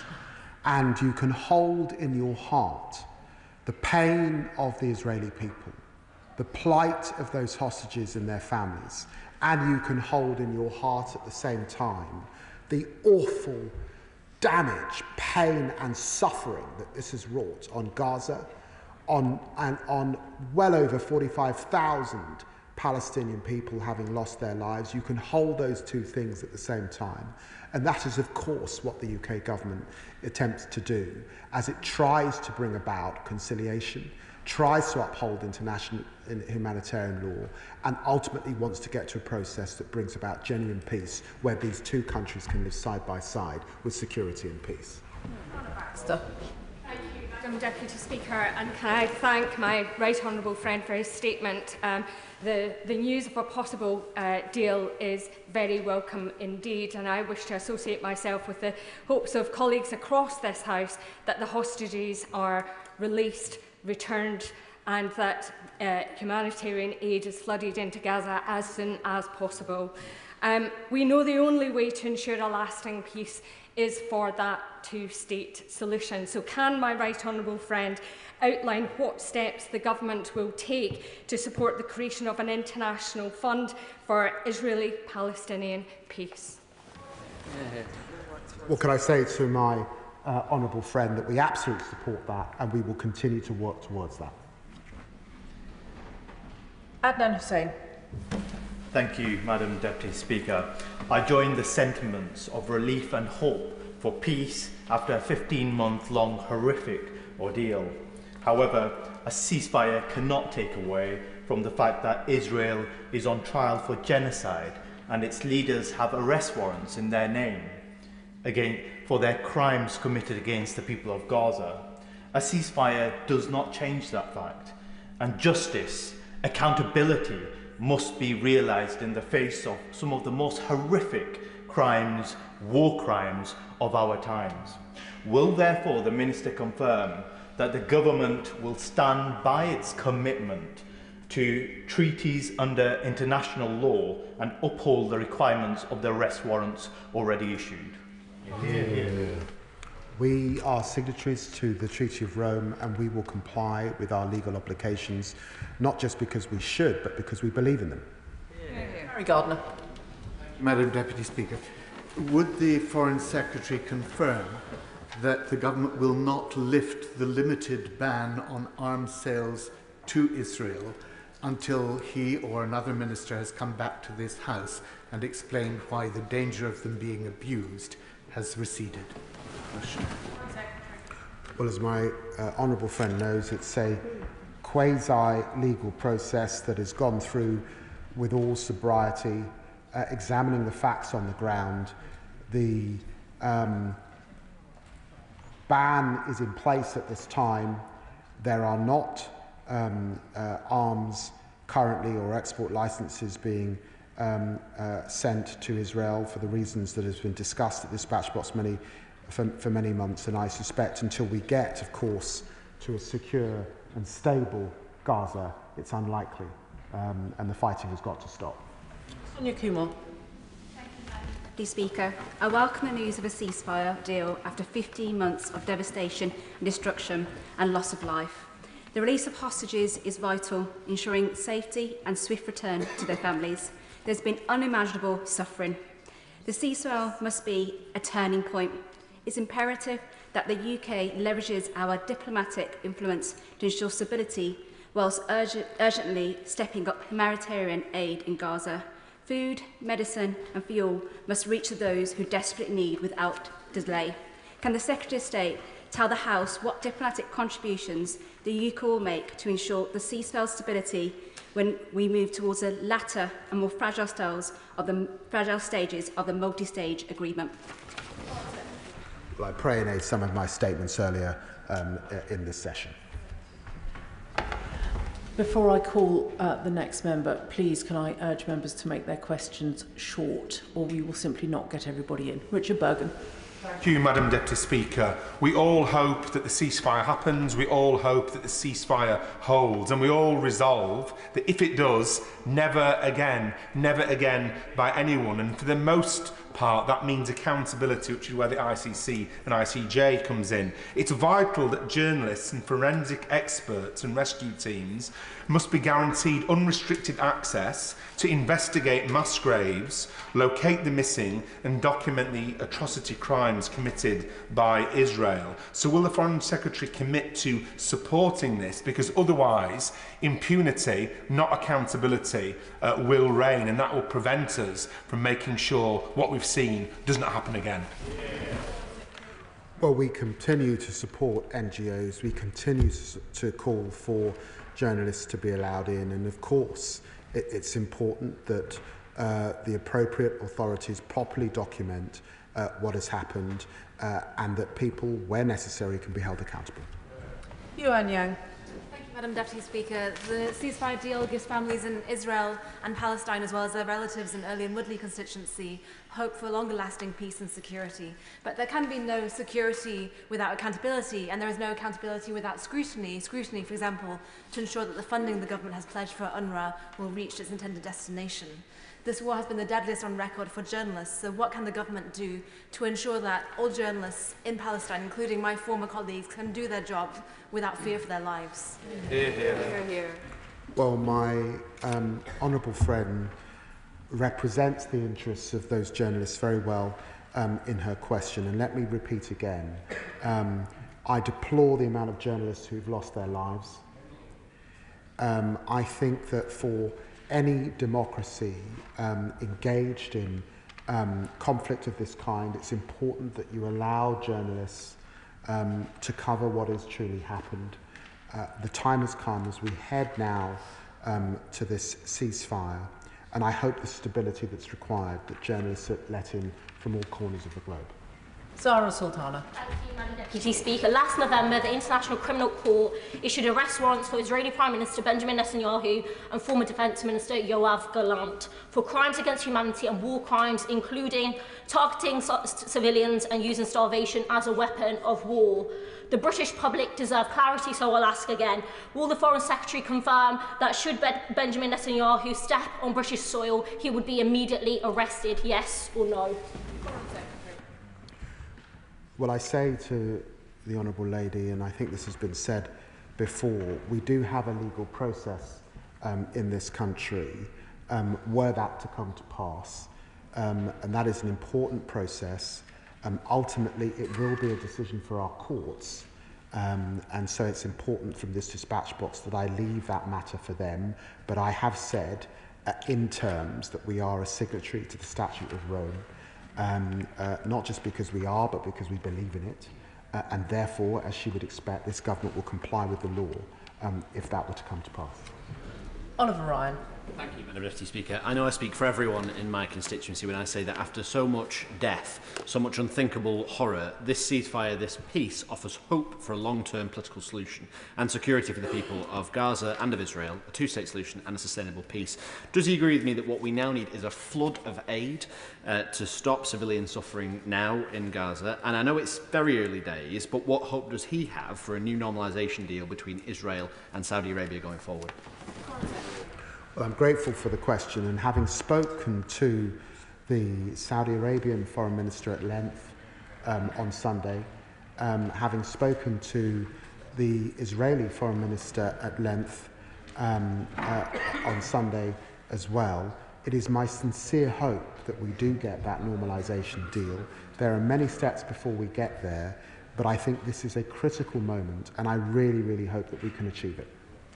Rachel Maskell. Deputy Speaker, after such unimaginable suffering, I welcome the Foreign Secretary's statement today, but recognise the fragility of this moment, and not least the fragility of making the decision around this deal, but the fragility of lives in Gaza at this moment where suffering continues. Will he ensure that we provide the very best medical support in the light that many specialties no longer exist in Gaza, and that we use the expertise that we have in our country to send teams into the region and indeed into Gaza to ensure that those people who have got disease and infection and need urgent surgery have the very best services? Well, my honourable friend is absolutely right to centre medical support. We will continue to support UK Med, and we made a decision to give them more funds. I think we were just a few days into office. 500,000 people have received essential healthcare a result of that funding. UK Med has supported over 300,000 people across Gaza. It's hugely important work, and I suspect that we'll have more to say in the coming days about what more we can do. James Nash. Speaker, and I thank my right honourable friend for his very measured statements. I've met with dozens of constituents in Rushcliffe, where I represent, who I know will wholeheartedly welcome yesterday's news. But I've received a lot of emails specifically about the decimation of medical facilities in the northern part of Gaza, So can I ask the Foreign Secretary what steps are likely to be taken to ensure immediate improvements to healthcare access as a result of this week's announcement? Grateful to the honourable gentleman for the reasons I've set out. Security will be essential if the aid is able to get in and international partners are reassured so that the reconstruction of those hospitals can properly begin. Holly Billington. Thank you, Madam Deputy Speaker. May I pay tribute to my right honourable friend and indeed my honourable friend, the member for Lincoln, who has taken such an important role in working tirelessly for justice in this place.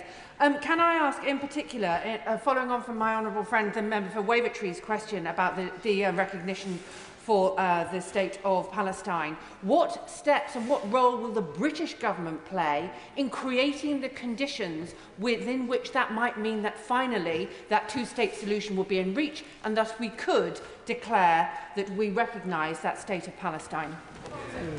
Well, I'm very grateful to my honourable friend for the question. The role that we must play is the critical juncture between phase 2 then phase 3. You only really get to phase 3 if there's a proper political solution, Madam Deputy Speaker, and I think the United Kingdom has a particular role to play because of our relationship with all of the parties and our unique role on the United Nations Security Council alongside France. So she's absolutely right that there must be a process, that we must be engaged in that process, that recognition is a key part of that process, but ultimately it must lead to a two-state solution. And let me just say finally, in my discussions at the weekend in Saudi Arabia, it was very clear to me that we are no longer in a place where Gulf colleagues would satisfy themselves with some promise that feel years and years away, generations away. We're really talking about the immediate lifetime of many parliamentarians in this House at this time, and therefore this is a very critical issue. David Williams. Thank you, Madam Deputy Speaker. And now really is the moment where we all do need some hope, even though the task of helping people to rebuild their homes, their communities, is truly, truly daunting. To allow for reconstruction of hospitals, schools and homes to take place, construction materials supply of will need to happen on a huge scale. So can I ask into Gaza, so can I please ask the Foreign Secretary what discussions are taking place right now to help facilitate that access of important materials? Thank you.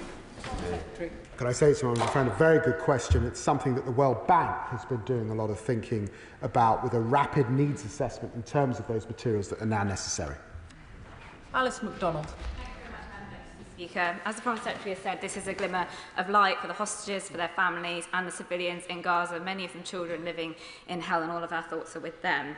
We've spoken a lot about the importance of access for humanitarian aid, but can I ask the Foreign Secretary about volumes? Can he update us on the funding for the UN humanitarian appeals, whether we are considering an uplift on our aid, and also what pressure we are bringing to other UN member states to make sure that they are playing their role in providing that aid, but also pushing for the access?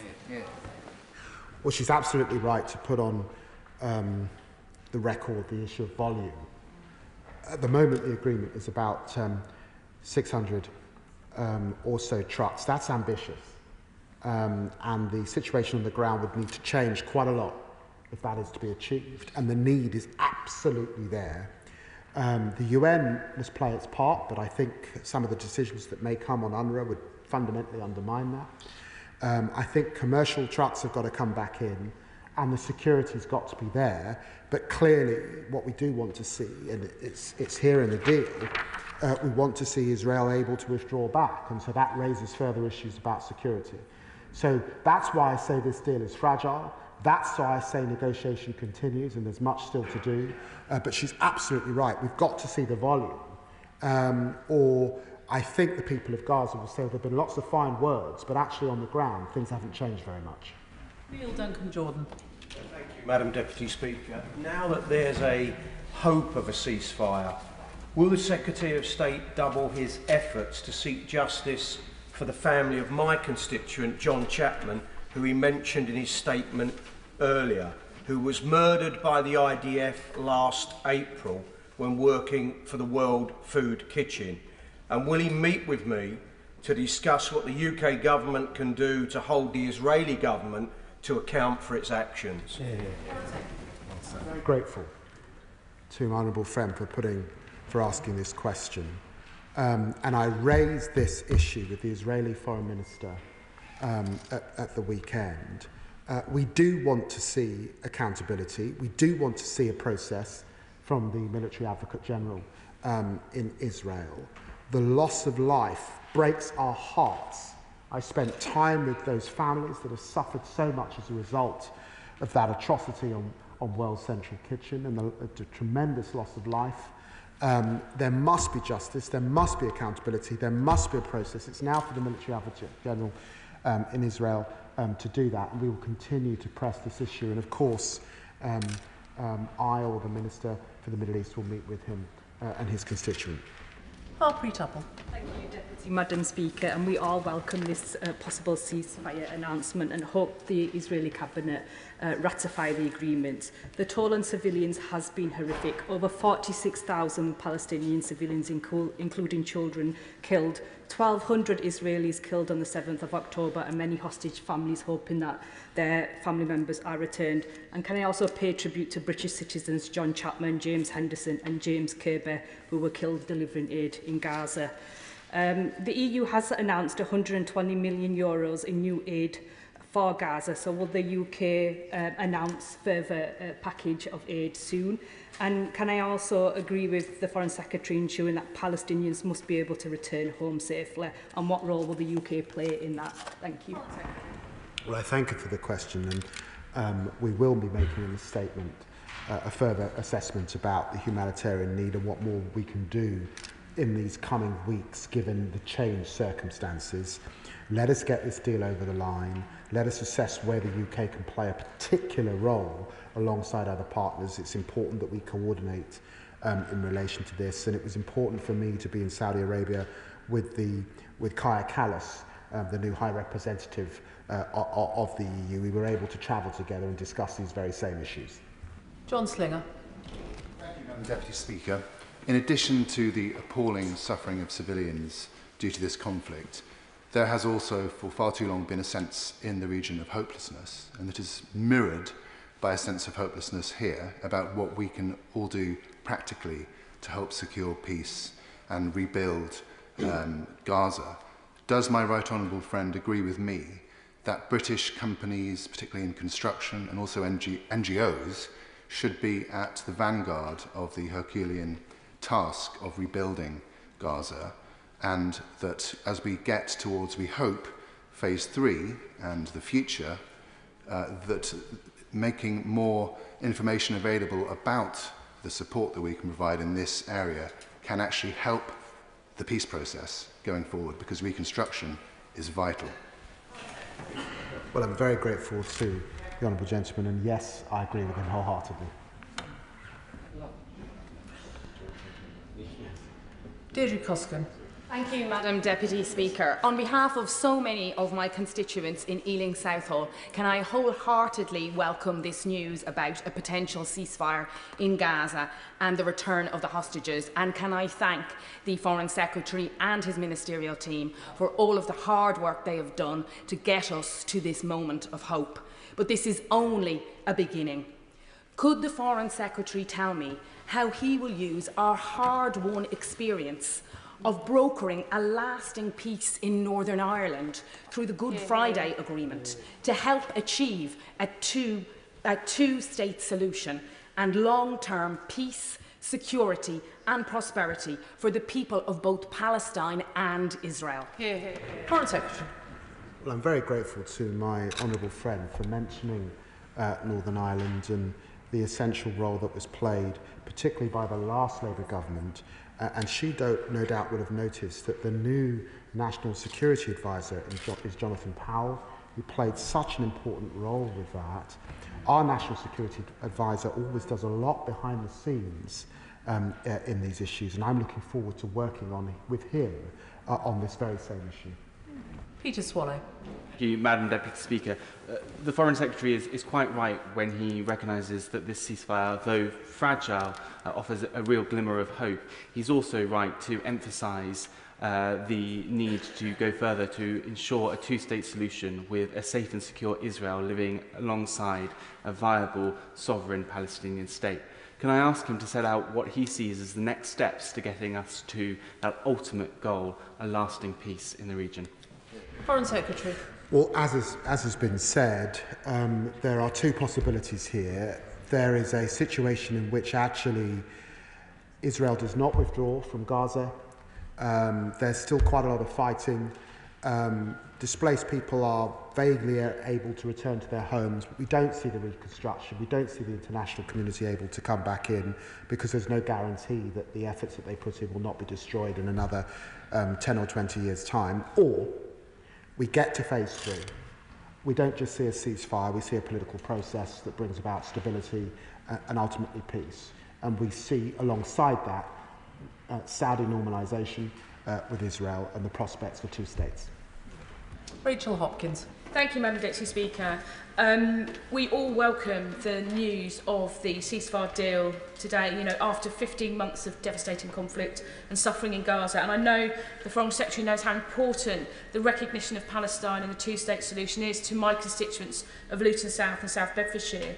So would he agree, in our government's commitment to a two-state solution, that Gaza must form part of a future Palestinian state with no reduction in the size of its territory, no ongoing occupation of Gaza and no forced displacement of Palestinians from Gaza? Foreign Secretary.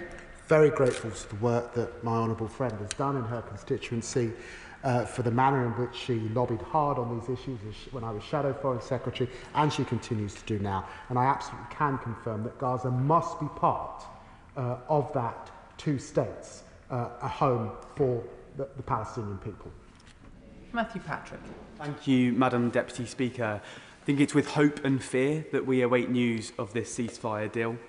And I think that will be a feeling particularly held by the families of those hostages. And we've heard of the British hostages of Emily Damari, of Avanatan Orr, of Oded Lifshitz and of Eli Sharabi and their families' work. I think for them, until they're holding their loved ones, this deal won't be real and it won't be done. Can the Foreign Secretary please assure them that at each and every stage of this deal, he'll be pressing for their release so that we can deliver that for their families, bring this war to an end and bring these families and these hostages together? Secretary. Well, I'm very grateful to the Honourable Gentleman. Emily Damari is a British national. She spent her 28th birthday in captivity. She was taken from her home on Kibbutz Kafar Azar. Emily enjoys watching football. She's a Tottenham Hotspur fan. And I keep her in my heart every single day. I have a flower from her mother. It's a plastic flower, but it's in my office, reminding me of her plight. And I pray and hope that I see her emerge in the coming days. Oded Lifshitz is a retired Israeli journalist, and we hold out a torch for him. Eli Sharabi is a family man. His wife, Liana, British citizen, and his daughters, Noya and Yahel, were murdered on the 7th of October. Yossi Sharabi was killed, of course, in captivity last year, and we pray for his family at this time. And Avanan Orr is a 31-year-old man, and therefore he will not be in the first phase of this activity, but we do want to see him freed as we get to the second and third. Dr. Alison Gardner. Thank you, Madam Deputy Speaker. Human rights organisations such as Gisha, ACRI and Physicians for Human Rights Israel have been working hard to get more aid into Gaza since the beginning of the conflict. May I ask the Secretary of State what steps has his department taken to support human rights groups to help rebuild Gaza and the lives of the Palestinian people? She's absolutely right to raise human rights and human rights defenders, particularly on the ground. And she should be reassured that the UK, under this government, continues to fund those important organisations. They are part of the exercise of giving very, very vulnerable people the ability for advocacy and their rights and to uphold them and their dignity in the most horrendous of circumstances. And they are part of the accountability mechanisms that we have signed up to and believe in. My honourable friend is right. This is not a day for celebration. It's a day for prayer. Prayer that this deal is seen through, and prayer that hostages and ordinary Palestinians will get a chance to rebuild their lives after the atrocities and horrors of the last 15 months. My honourable friend is right to say that this peace deal is fragile, but it's also right to say that there are many in the world, including my constituency, who think the world community's grasp on humanitarian values has been fragile these last 15 months, where we have failed the hostages, failed the Palestinians and failed the quest of peace by taking so long to do that. My honourable friend will know that my community I represent this is a very, very important issue to us. And I think it's nearly 2 years ago, the Foreign Secretary was having lunch with me and some of my constituents, where we talked about previous crises where we have solved the crisis but then given up on the peace. So what reassurance can the Foreign Secretary give us that this time it will be different, and this time the British government will lead the way once we get this deal in place to ensure that a two-state solution and dignity and respect is given to Israel and to Palestine? Secretary.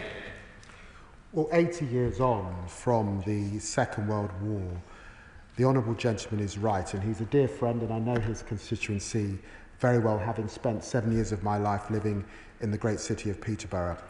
And he's right, that there's no doubt about it. When we look back on those 80 years, there are these key moments that have sort of shook the foundations of the rule of law, of what men and women in this country fought for. And I suspect that people will look back on this war, and this is one of those hugely challenging moments. But if you believe in democracy, then you recognise that we are here as parliamentarians in one of the great, great homes of democracy to fight to keep hope alive. The Palestinian cause is a just cause. The plight of the Jewish people is also a just cause, and a homeland for them, I think, is right. We've got to achieve that peace. And just as I've, for many years, campaigned for peace in countries like Northern Ireland, in countries like South Africa, we can get peace here in the Middle East if we redouble our efforts. And all of the international community stands true to international humanitarian law. 2 hours, or more than 2 hours after I first stood, I'm very grateful for the opportunity this afternoon, Madam Deputy Speaker. Can I thank the Foreign Secretary for a long 2-hour statement? I have to notify the House, in accordance with the Royal Assent Act 1967, that the King has signified his royal assent to the following acts: Lord's Spiritual Women Act 2015, Extension Act 2025, Commonwealth Parliamentary Association and International Committee of the Red Cross Status Act 2025, and Financial Assistance to Ukraine Act 2025. Which brings us to the next statement, if the front benches would like to swap over quickly.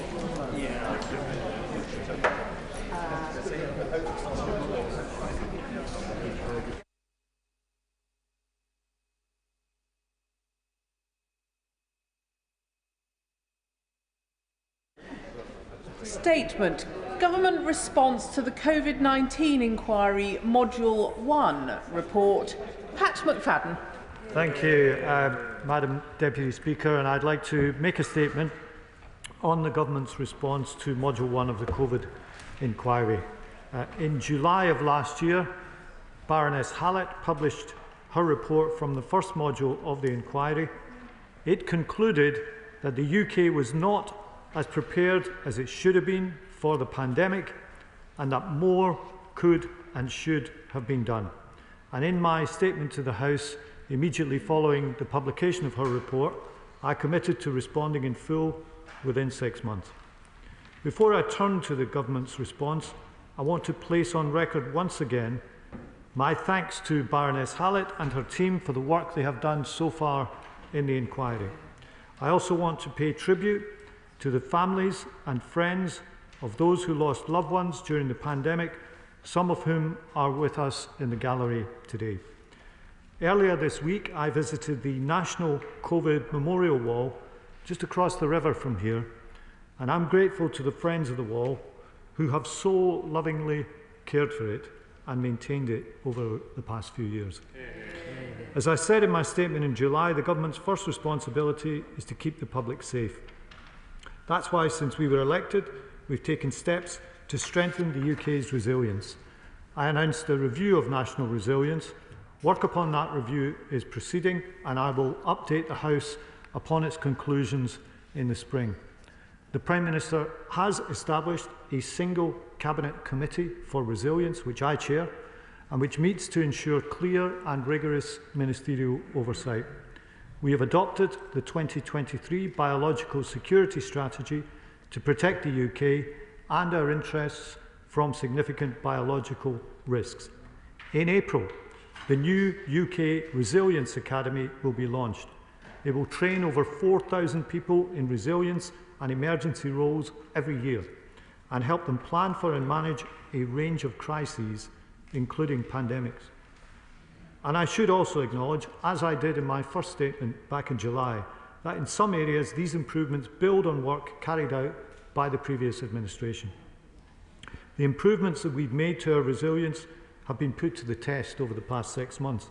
These include the Prime Minister chairing a number of emergency COBRA meetings to address the violent disorder that occurred over the summer, and working across our 4 nations to anticipate and contain Clade 1 Mpox cases in the UK. Since July, we've also sent 2 emergency alerts to provide advice to the public in life-threatening situations. During Storm Dara, for example, because of a very rare red danger to life warning, the alert was sent to over 3 million people in affected regions. And more recently, we issued a very localised warning over flooding danger. The Government will carry out a full national test of the emergency alert system later this year. This will ensure the system is functioning correctly should it need to be deployed in an emergency. The COVID Module 1 inquiry found that years of underinvestment meant that pandemic planning was not a sufficient priority. Our health services were already suffering and beyond capacity, and there were high levels of illness and health inequalities. All of this meant that the state was ill-prepared to manage a crisis on this scale. So apart from the specific recommendations, that is why that delivering on the Government's missions, particularly in this context, building a National Health Service fit for the future, will contribute in very important ways to the UK's resilience. Pandemic planning and resilience is not just about specific resilience measures. It is also about making sure that the underlying fundamentals of our country are strong. And I thank the devolved governments for their cooperation in preparing a response today. We'll continue to work together for the safety of the communities we serve. Turning to specifics, there are 3 new commitments in particular I wish to highlight. First, the inquiry recommended that the UK Government and the devolved governments should together hold a regular UK-wide pandemic response exercise. We agree. We will be undertaking a full national pandemic response exercise later this year. It will be the first of its kind in nearly a decade. It will test the UK's capabilities, our plans, protocols and procedures in the event of another major pandemic. It will be led by senior ministers. It will involve thousands of participants, run across all regions and nations of the UK, and alongside the Health Secretary, I've written to all Cabinet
whole systems, civil preparedness and resilience process going forward. I'm just looking for some reassurance that there will be the full involvement and consultation with devolved governments in that respect. And like the honourable member opposite, I want to press him on this issue of recovery of some of the very wasteful PPE contracts which were awarded during the pandemic. As the honourable member will know, we've appointed a COVID fraud commissioner to try to recover as much as possible of some of the money that went wrong. I have not sought to be partisan today, but I do believe that the systems that were in place were wrong, and that there were some abuses and there was significant loss of money. And when we are in a situation where we want value for money for the public, we want to recover as much of that as we possibly can. And I repeat, relations with the devolved governments on this kind of issue have been good so far, and I hope that that is a case that's maintained through this national pandemic exercise that we're planning. Andrew Lewin. Thank you, Madam Deputy Speaker. We all lived through the pandemic, and we all came to see the immense value of our key workers. The bus drivers who had to continue to make those essential journeys, the carers who had no choice but to continue to provide close quarters care, and the posties, some of whom I met recently in Welwyn City at their delivery depot in Bessemer Road, who told me that when they had conversations, socially distanced conversations on the doorstep with lonely residents, it was often the only human interaction that they had all day. Would my right honourable friend, the Secretary of State, reaffirm to me how important this government believes the role of key workers is, and that critically that we make sure that for the next pandemic we have measures in place to ensure that they are protected and supported? Minister. My honourable friend raises an excellent point. Let me echo his praise for all the key workers that he mentioned. We found out when the chips were down who was keeping the country going, and let me, from this dispatch box, thank each and every one of them for what they did to keep the country going during those very difficult times. Sir Christopher Sharp. Madam Deputy Speaker, the Minister quite rightly expresses sympathy for the victims of COVID-19, which is something we all share.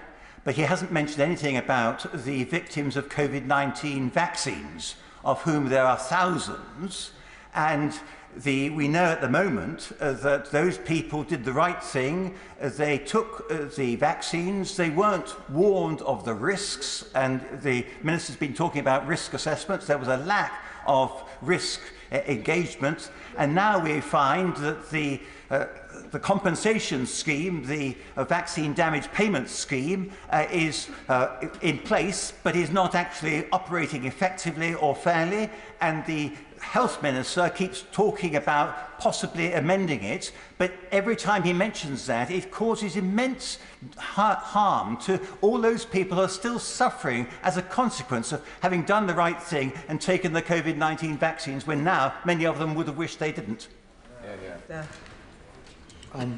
Look, let me say to the honourable gentleman, I believe that the production of the vaccines and the distribution of them was one of the things that went well, that this country contributed to, and that the availability of vaccines helped us to overcome the pandemic. In those cases where there were adverse reactions, there is a scheme in place, as he said, and my right honourable friend, the Secretary of State for Health, has met people affected by this, and of course we want to help people affected by this through the kind of scheme that exists.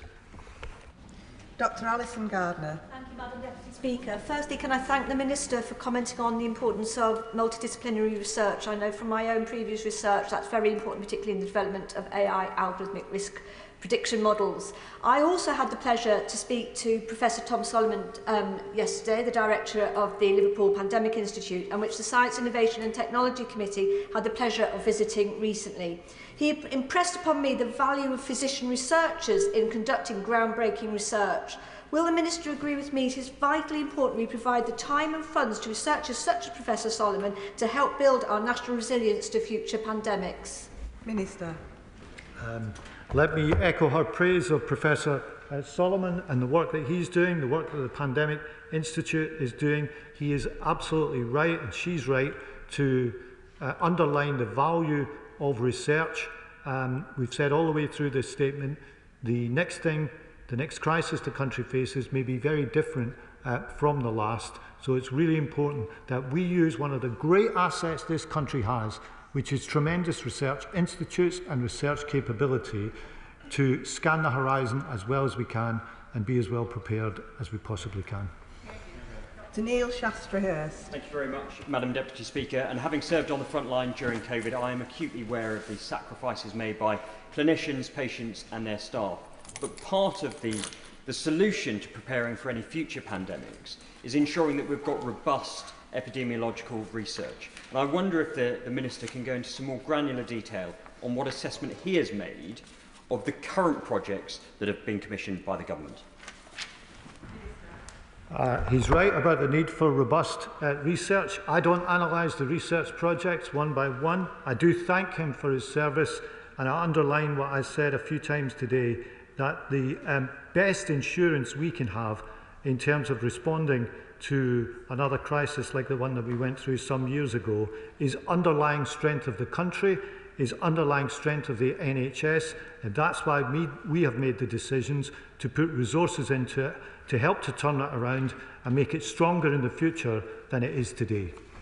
Antonia Bands. Thank you very much, Madam Deputy Speaker. I spent the pandemic as a trade unionist at the TUC supporting now Baroness O'Grady to fight for the right to safety of working people. And the COVID inquiry heard time and time again about the impact of the pandemic on those on low wages and insecure work, people who had to go into work even when it wasn't safe or they couldn't feed their families. And they were disproportionately black and minority ethnic workers.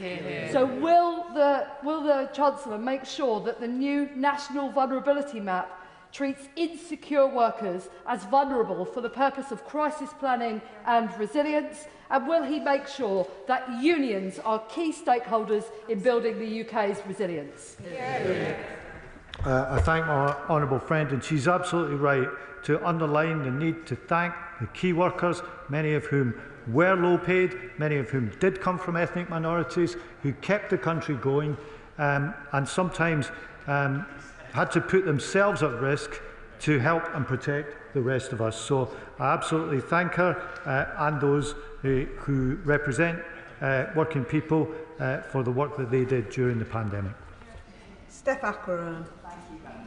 To the specifics of the government's response to Module 1, I'm really interested to hear about the National Vulnerability Map, which could help with a range of things like digital exclusion as well as public health. I'd like to ask him about this on 2 points. Firstly, has he taken into consideration the findings of Chris Whitty's report in 2021 into coastal communities and their specific vulnerabilities?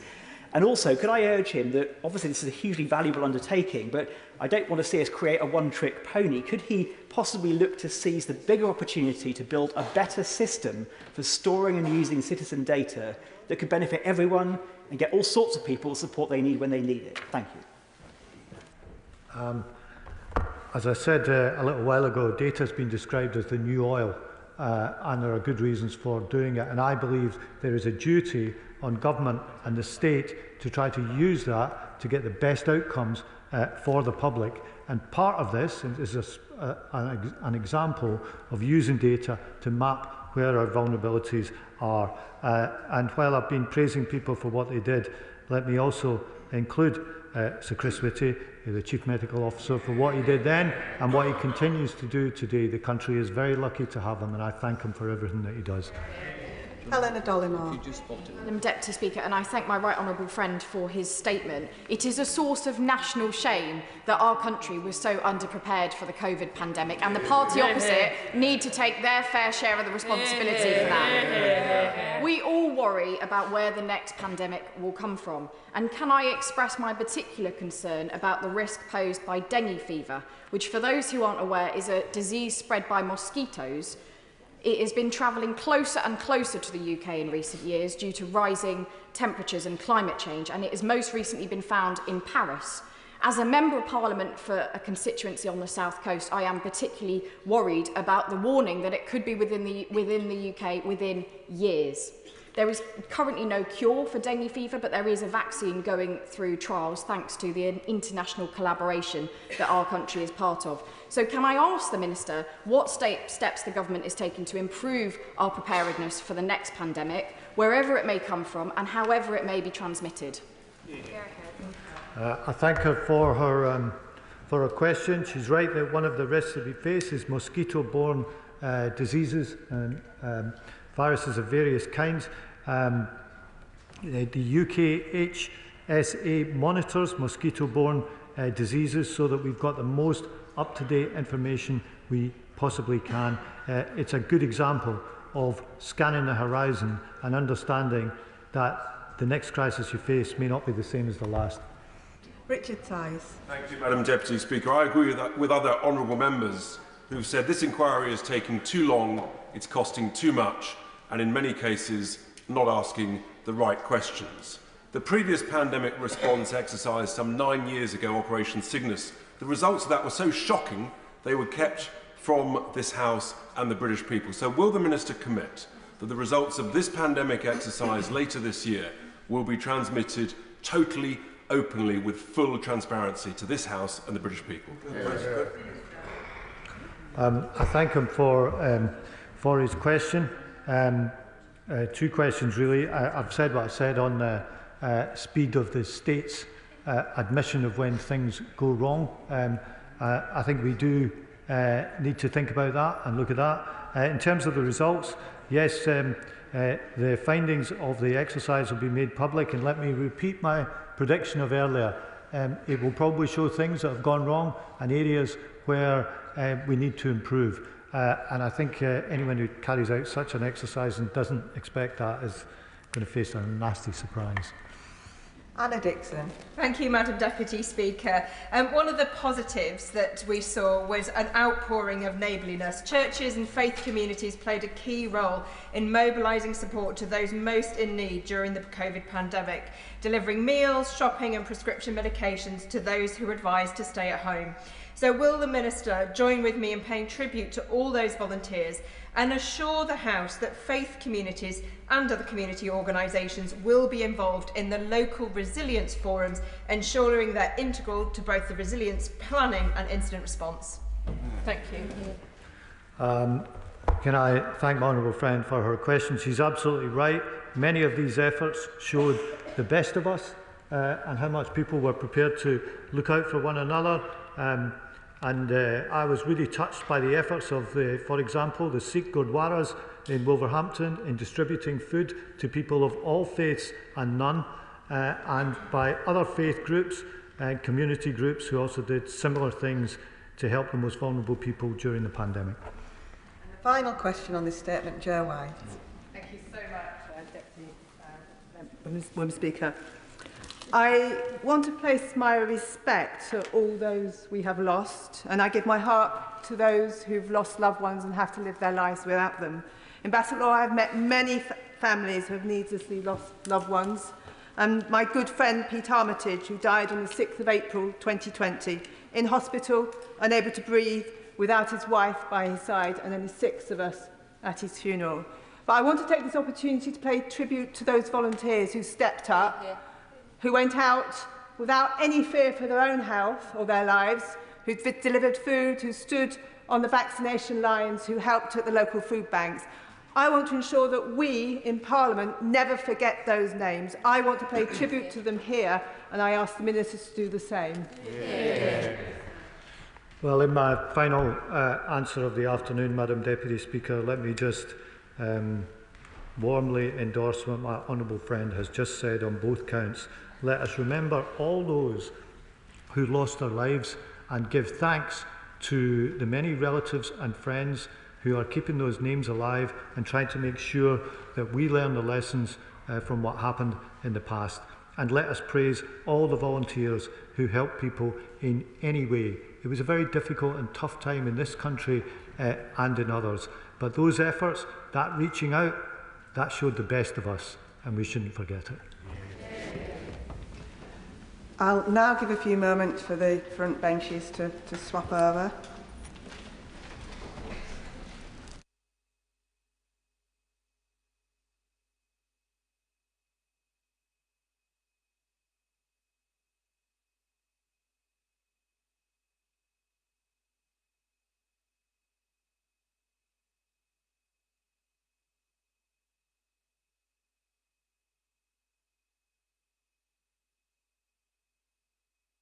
Before we come to the statement, I would like to remind the House that on issues which may relate to ongoing cases relating to vulnerable children, members will wish to take care to avoid saying anything that could prejudice any cases that are currently before the courts or which might come before the courts at a later date. Statement, Home Secretary Yvette Cooper. Thank you, Madam Deputy Speaker. Last Monday, I set out the actions this government is taking forward to tackle the terrible crimes of child sexual exploitation and abuse, including mandatory reporting, a new victims and survivors panel, an overhaul of data and police performance requirements, tougher sentences for perpetrators, and support for local inquiries, including in Oldham. The Safeguarding Minister is this morning meeting with survivors from Oldham, and earlier this week she and I met Professor Alexis Jay, who chaired both the 7-year National Independent Inquiry into child sexual abuse and the first local independent inquiry into grooming gangs in Rotherham.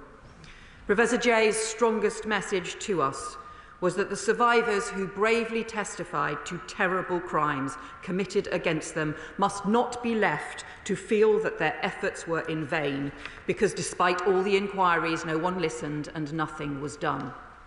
So following those discussions, I therefore want to update the House on our next steps, both to take forward inquiry recommendations and to go further in tackling sexual exploitation and grooming on the streets and online to keep children safe. The Independent National Inquiry into Child Sexual Abuse completed its final report in 2022. It took 7 years, heard 7,000 personal testimonies and considered 2 million pages of evidence. They were devastating accounts of brutal rapes, sexual violence, humiliation, trauma, betrayal of vulnerable children by those charged with protecting them, and people in positions of power who shamefully put the reputation of institutions before the protection of children. The inquiry included separate detailed reports on organised child abuse in residential homes and schools, abuse and cover-ups in the Catholic and Anglican churches, and a 2-year inquiry published in February 2022 into child sexual exploitation by organised networks and grooming gangs, which itself examined over 400 recommendations made by previous inquiries and serious case reviews, as well as taking further evidence of its own. And there have been further reports since then, including on Telford and on police performance. But despite all those national inquiries, reports, and hundreds of recommendations, far too little action has been taken. And shamefully little progress has been made. That has to change. So before Easter, the government will lay out a clear timetable for taking forward the 20 recommendations from the final ICSA inquiry report. 4 of those are specifically for the Home Office, and I can confirm we have accepted them in full, including on disclosure and barring, and work on these is already underway. A cross-government ministerial group is considering and working through remaining recommendations, and that group will be supported by our new Victims and Survivors panel. In addition, I can confirm today that the government will implement all the remaining recommendations in the Child Abuse Inquiry's separate standalone report on grooming gangs from February 22, including updating key department education guidance. So let me turn to the areas where we need to go further. As I said last week, the most important task should be to increase police investigations into these horrific crimes and get abusers behind bars. We will introduce stronger sentences for child grooming, making it an aggravating factor to organise abuse and exploitation. And I can announce new action today to help victims get more investigations and prosecutions underway. I'm extending the remit of the Independent Child Sexual Abuse Review Panel, so it covers not just historic cases before 2013, but all cases since, so that any victim of abuse will have the right to seek an independent review without having to go back to the local institutions who decided not to proceed with their case. I'm writing today to the National Police Chiefs Council to ask all Chief Constables to look again at historic gang exploitation cases where no further action was taken, and to work with the Police Child Sexual Exploitation Task Force to pursue new lines of inquiry and reopen investigations where appropriate. And these new measures will be backed by £2 million additional funding for the task force and the panel. And all police forces will be expected to implement the 2023 recommendations from His Majesty's Inspectorate, including producing problem profiles on the nature of grooming gangs in their area.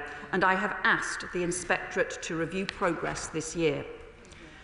But as well as reviewing past cases, we also need much stronger action to uncover the full scale and nature of these awful crimes. The Child Sexual Exploitation Police Task Force, led by the National Police Chiefs Council, has estimated that out of the 115,000 child sexual abuse offences recorded by the police in 2023, around 4,000 involved more than one perpetrator. Of those, they identify around 1,100 that involved abuse within the family, over 300 involving abuse in institutions, and they identified 717 reported cases of group or gang-related child sexual exploitation. But we know the vast majority of abuse goes unreported, so we expect all of those figures to be a significant underestimate. The task force reports there are currently 127 major police investigations underway on child sexual exploitation and gang grooming across 29 different police forces. Many major investigations have involved Pakistani heritage gangs, and the police task force evidence also shows exploitation and abuse taking place across many different communities and ethnicities. But the data on ethnicity of both perpetrators and victims is still inadequate. As I said last week, we will overhaul the data we expect local areas to collect as part of a new performance management framework. But I've also asked the Child Sexual Exploitation Task Force to immediately expand the ethnicity data it collects and publishes, gathering data from the end of the investigation when a fuller picture is available, not just from the beginning when suspects may not yet have been identified. But in order to go much further, I have asked Baroness Louise Casey to oversee a rapid audit of the current scale and nature of gang-based exploitation across the country and to make recommendations on the further work that is needed. The specific 2022 ICSA report, Child Sexual Independent Inquiry report on gang exploitation, concluded that an accurate picture of the prevalence of child sexual exploitation could not be gleaned from the data and evidence that it had available. So this audit will seek to fill that gap. It will look at further evidence that was not previously available, including that collected by the Police Task Force and including the new problem profiles compiled by police forces, and it will include an equivalent audit of child protection referrals. It will properly examine ethnicity data and the demographics of the gangs involved and their victims, and will look at the cultural and societal drivers for this type of offending, including amongst different ethnic groups. And it will make recommendations about further analysis, investigations and actions that are needed to address current and historic failures. Baroness Louise Casey was the author of the No Holds Barred 2015 report into child sexual exploitation in Rotherham, and I have therefore asked her to oversee this rapid 3-month audit ahead of the launch of the Independent Commission into Adult Social Care. In many areas across the country, the focus must now be on further police investigations and implementing recommendations to improve services. But we will also provide stronger national backing for local inquiries where they are needed to get truth and justice for victims and survivors. The Prime Minister and I both met last week with survivors from Telford, who had enormous praise for the way that that local inquiry was conducted after there had been failings over very many years. And that inquiry led to tangible change, including piloting the introduction of CCTV in taxis, appointing child sexual exploitation experts in local secondary schools. And as we've seen, effective local inquiries can delve into far more local detail and deliver more locally relevant answers and change than a lengthy nationwide inquiry can provide. So Tom Crowther, KC, chair of the Telford inquiry, has agreed to work with the government to develop a new framework for victim-centred, locally led inquiries where they are needed, and as a first step, to work with Oldham Council and up to 4 other pilot areas. That will also include support for local authorities who want to explore other ways to support victims, including local panels or drawing on the experience of the Independent Inquiry Truth Project. And, Madam Deputy Speaker, the Government is already drawing up a duty of candour as part of the long-awaited Hillsborough Law. So we will also work with mayors and local councils to now bolster the accountability mechanisms that can support and follow up local inquiries to ensure that those who are complicit in cover-ups or to try to resist scrutiny are always robustly held to account and truth and justice are never denied. This new package of national support for local inquiries will be backed by £5 million of additional funding to get further local work off the ground, because at every level, getting justice for victims and protecting children is a responsibility we all share. And finally, Madam Deputy Speaker, we cannot ignore the way in which child exploitation is changing as offenders exploit new technology to target and groom children, and we should all be deeply worried about the pace and growth of exploitation that begins online. We're therefore bolstering the work of the Home Office-funded undercover online network of police officers to target online offenders and developing cutting-edge AI tools and other new capabilities to infiltrate live streams and chat rooms where children are being groomed. And further measures will be announced in the Crime and Policing Bill to tackle those organising online sex abuse. Madam Deputy Speaker, nothing matters more than the safety of our children. Yet for too long, this horrific abuse was allowed to continue. Victims were ignored, perpetrators were left unpunished, and too many people looked the other way. And even when these shocking crimes were brought to light and national inquiries were commissioned to get to the truth, the resulting reports were too often left on the shelf as their recommendations gathered dust.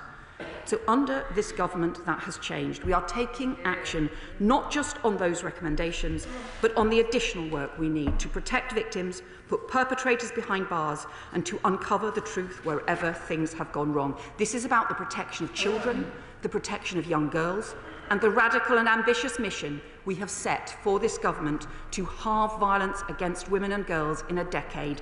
And I hope all ministers will support that mission and support the measures we have outlined today to help achieve it. I commend this statement to the House. I call Shadow Home Secretary Chris Philp. Thank you, Madam Deputy Speaker. Let us start by remembering the victims of this scandal. Thousands of young girls, often in their early teens, were systematically raped by gangs of men, predominantly of Pakistani heritage. Those in positions of authority, the police, local councils, the CPS, ignored them, and in some cases even covered up these horrendous crimes because of absurd concerns about so-called cultural sensitivity. 10 days ago, the Prime Minister compounded this by saying it was a far-right bandwagon to raise these issues and call for a proper inquiry. Let me say this, it is not far-right to stand up for rape victims, and smearing those who raise this issue is exactly what led to the victims. Order, order. The Shadow Home Secretary will be heard. Shadow Home Secretary. Smearing those who raise this is exactly what led to the victims being ignored and the crimes covered up in the first place. So will the Home Secretary apologise on behalf of the Prime Minister for his language last week? Now, Madam Deputy Speaker, it is not true to say that the previous government did nothing following the ICSA report. The last government set up the Grooming Gang Task Force following the ICSA report, which led to 550 arrests of perpetrators in the first year alone, and I'm glad the new government is continuing that work. In April 2023, the data collection on the ethnicity of perpetrators was initiated, but the initial publication of that, I think last November, showed the collection is incomplete. So will the Home Secretary ensure the police follow through on the work initiated in April 2023 and ensure the data is collected more comprehensively? And the mandatory reporting recommendation was introduced as an amendment to the Criminal Justice Bill, which fell due to the early election. And I'm glad the government say they will now pick that up and take it forwards. But, Madam Deputy Speaker, previous reports and reviews did not go far enough. The ICSA report itself was mainly not about these rape gangs. In fact, it barely touched on the issue and only looked at 6 towns. We now believe as many as 50 towns could have been affected, so ICSA barely scratched the surface.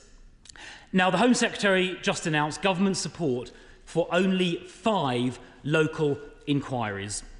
Let me say this is wholly inadequate when we know up to 50 towns are affected. So I have some serious questions for the Home Secretary. Firstly, how are the other 40+ towns supposed to get answers to the questions that they have? And these initial 5 towns, how will they be chosen? And secondly, the Home Secretary said nothing in her statement about the powers these local inquiries will have. It seems they will not be statutory inquiries under the 2005 Act. That means these local inquiries will not have the power to compel witnesses to attend or to take evidence under oath or to requisition written evidence. So if that's the case, how can they possibly get to the truth when faced with cover-ups? In fact, it was precisely that problem, the lack of powers, that led the chairs of the Manchester local inquiry to reportedly resign last year, because they weren't given the information they needed by public authorities and they didn't have the powers required to force its release, and so they resigned. These powers are needed, the legal powers, because these crimes were deliberately covered up in some cases. We heard just a week or two ago from the former Labour MP for Rochdale, Simon Danchuk, who said that the then chair of the Parliamentary Labour Party told him not to raise these issues for fear of losing Muslim votes. Truly appalling. Now, not a single person has been convicted for covering up or ignoring these crimes. In my view, the criminal offence of misconduct in public office might apply. And moreover, those vile perpetrators who can be deported should be, every single one of them, changing the law if needed to do it, and using visa sanctions with countries like Pakistan to ensure they accept back eligible perpetrators. So, Madam Deputy Speaker, what the Home Secretary has announced today is totally inadequate. It will only cover a fraction of the towns affected, and it appears these inquiries will not have the legal powers they need. That is why we need a proper, full, national public inquiry covering the whole country and with the powers under the Inquiry Act needed to obtain the evidence required. And it's not just me that thinks that. In the last week or two, the Labour MPs for Rotherham and Liverpool Walton have called for a full national inquiry, as has Andy Burnham, the Labour Mayor of Greater Manchester. And I commend those members and Andy Burnham for their courage in speaking out. Recent polling shows the vast majority of the public want a full national public inquiry, including 73% of Labour voters. But most importantly and finally, so do victims. Jane was groomed and abused at the age of just 12. She was gang raped repeatedly. She told the police and she told her social worker. At one point, the police even found her being abused by an illegal immigrant. But instead of arresting him, the police arrested her. Jane still doesn't know if any of her abusers have been jailed or if any of the public officials who let her down so badly have been held to account. Jane now wants a proper national public inquiry. Home Secretary, why don't you? Well, Madam Deputy Speaker, these are the most vile crimes against teenagers, against children, against young girls very often. They involve sadistic abuse, rape, and the most appalling trauma that can then last for very many years. The independent inquiry into child sexual abuse ran for 7 years and took evidence from 7,000 victims and survivors across the country. And too many of those voices and the bravery that those victims showed has too often just been ignored. And whilst he says he took action, I'm afraid his party had 10 years to introduce a duty to report child abuse, to make it a responsibility on professionals to report, to make it an offence to cover up child abuse. That was something that I was calling for 10 years ago, the Prime Minister was calling for 12 years ago, and he failed to do it, and we have lost a decade as a result. The independent inquiry into child abuse also ran a 2-year investigation into child sexual exploitation and grooming gangs. And one of the shocking things that it found was less is now known and understood about the prevalence of this appalling crime than prior to 2015. So in that period, from 2015 to 2022, even after we knew about what had happened in Rotherham, and even after Baroness Louise Casey had identified the impact and the failure to address issues about race and ethnicity, again, the previous government went backwards on issues around gathering data and information and the need for proper evidence. And that is why this government has now commissioned Baroness Louise Casey to instigate a rapid review to uncover the prevalence of this appalling crime across the country, with no holds barred in the way that we know that she will conduct this inquiry, to actually fill the gaps in the evidence rather than rerun the same questions without the evidence and the data that we badly need.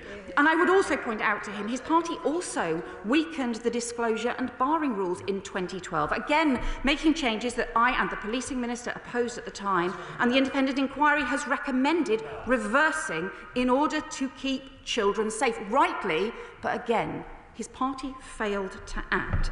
Now, I hope that the action that we have announced should be supported right across the country, including the duty to report child abuse, proper penalties to cover it up, stronger sentences for grooming gangs, new rights for victims to get an independent review on reopening their case, new action to reopen historic police investigations, new standard for the police to meet, a new victims and survivors panel, a new audit of the scale and nature of child sexual exploitation and grooming gangs, led by someone who uncovered a lot of the problems in Rotherham, including their failure to confront Pakistani heritage gangs, new ethnicity data to be gathered and published, which he failed to do, new national support for local inquiries, including the Telford model, victims panels, and new work on accountability linked to the Hillsborough law to hold failures to account, because we will strengthen the law to do so, and a proper timetable for taking forward the independent inquiry, because this has to be about action and about protecting children and keeping them safe. Sarah Champion. Thank you, Madam Deputy Speaker. I think I heard the Home Secretary adopting my 5-point plan. So I thank her for that, and I thank everybody across the House who's been campaigning on this issue. But if I could ask for some clarity, did the Home Secretary say that she was going to be adopting all 20 of the ICSA reports, or just those in the grooming gang strand? Do local authorities, as well as the police forces, have to do a review onto their cases of CSE? She cites Telford, which was victim-focused, which was why it was so important, because we must have those victims and survivors' voices. But what they said they lacked, what Greater Manchester said they lacked, was the ability to compel witnesses. And a big strand of what we need to do is make sure there have been no cover-ups, and it's only if it's on a statutory footing that we can do that. I would also say, with respect, that I think Telford cost £8 million, and I think the Home Secretary said she was providing £5 million for the whole thing across the country. And why do we need another one in Telford when we know this is happening nationally? Can she assure us there will be transparency of the findings of all of these inquiries, reviews, audits? And is it possible that this could be UK-wide? Because I don't believe this is only happening in England and in Wales. It needs to be across the whole of the UK. I thank my honourable friend for her question, and to go through in turn we will set out before Easter the timetable for taking forward the work around all of the recommendations from the main independent inquiry into child sexual abuse. She will know that some of those raise complex issues and some of those considerable work will need to be done. So we recognise that, and we have discussed that with Professor Alexis Jay. There are others which we can take forward swiftly, and those covered by the Home Office, led by the Home Office, we are taking forward swiftly, and and the work is already underway, including on disclosure and barring, and also on the duty to report, which will be included as part of the legislation. On the local inquiries, the Telford, we are not redoing the Telford inquiry. She is right that in Telford they conducted an extensive inquiry that involved victims, crucially involved victims and survivors throughout, from the very beginning, designing the inquiry in the first place, and it has led to very substantial change and continues to have further follow-up work on it. So that is the effective model. We do need the local councils and police and crime commissioners and mayors and the government to work together on these, but we are providing the additional £5 million to help draw up. Tom Crowther will work specifically with the first 5 local authorities that want to do this in order to make this effective, to draw up so that we have a model that can then be used in other areas as well. And in terms of their ability to gather evidence and to make sure that there is proper accountability, there has to be clear accountability. This can't be a way in which areas or institutions can avoid scrutiny.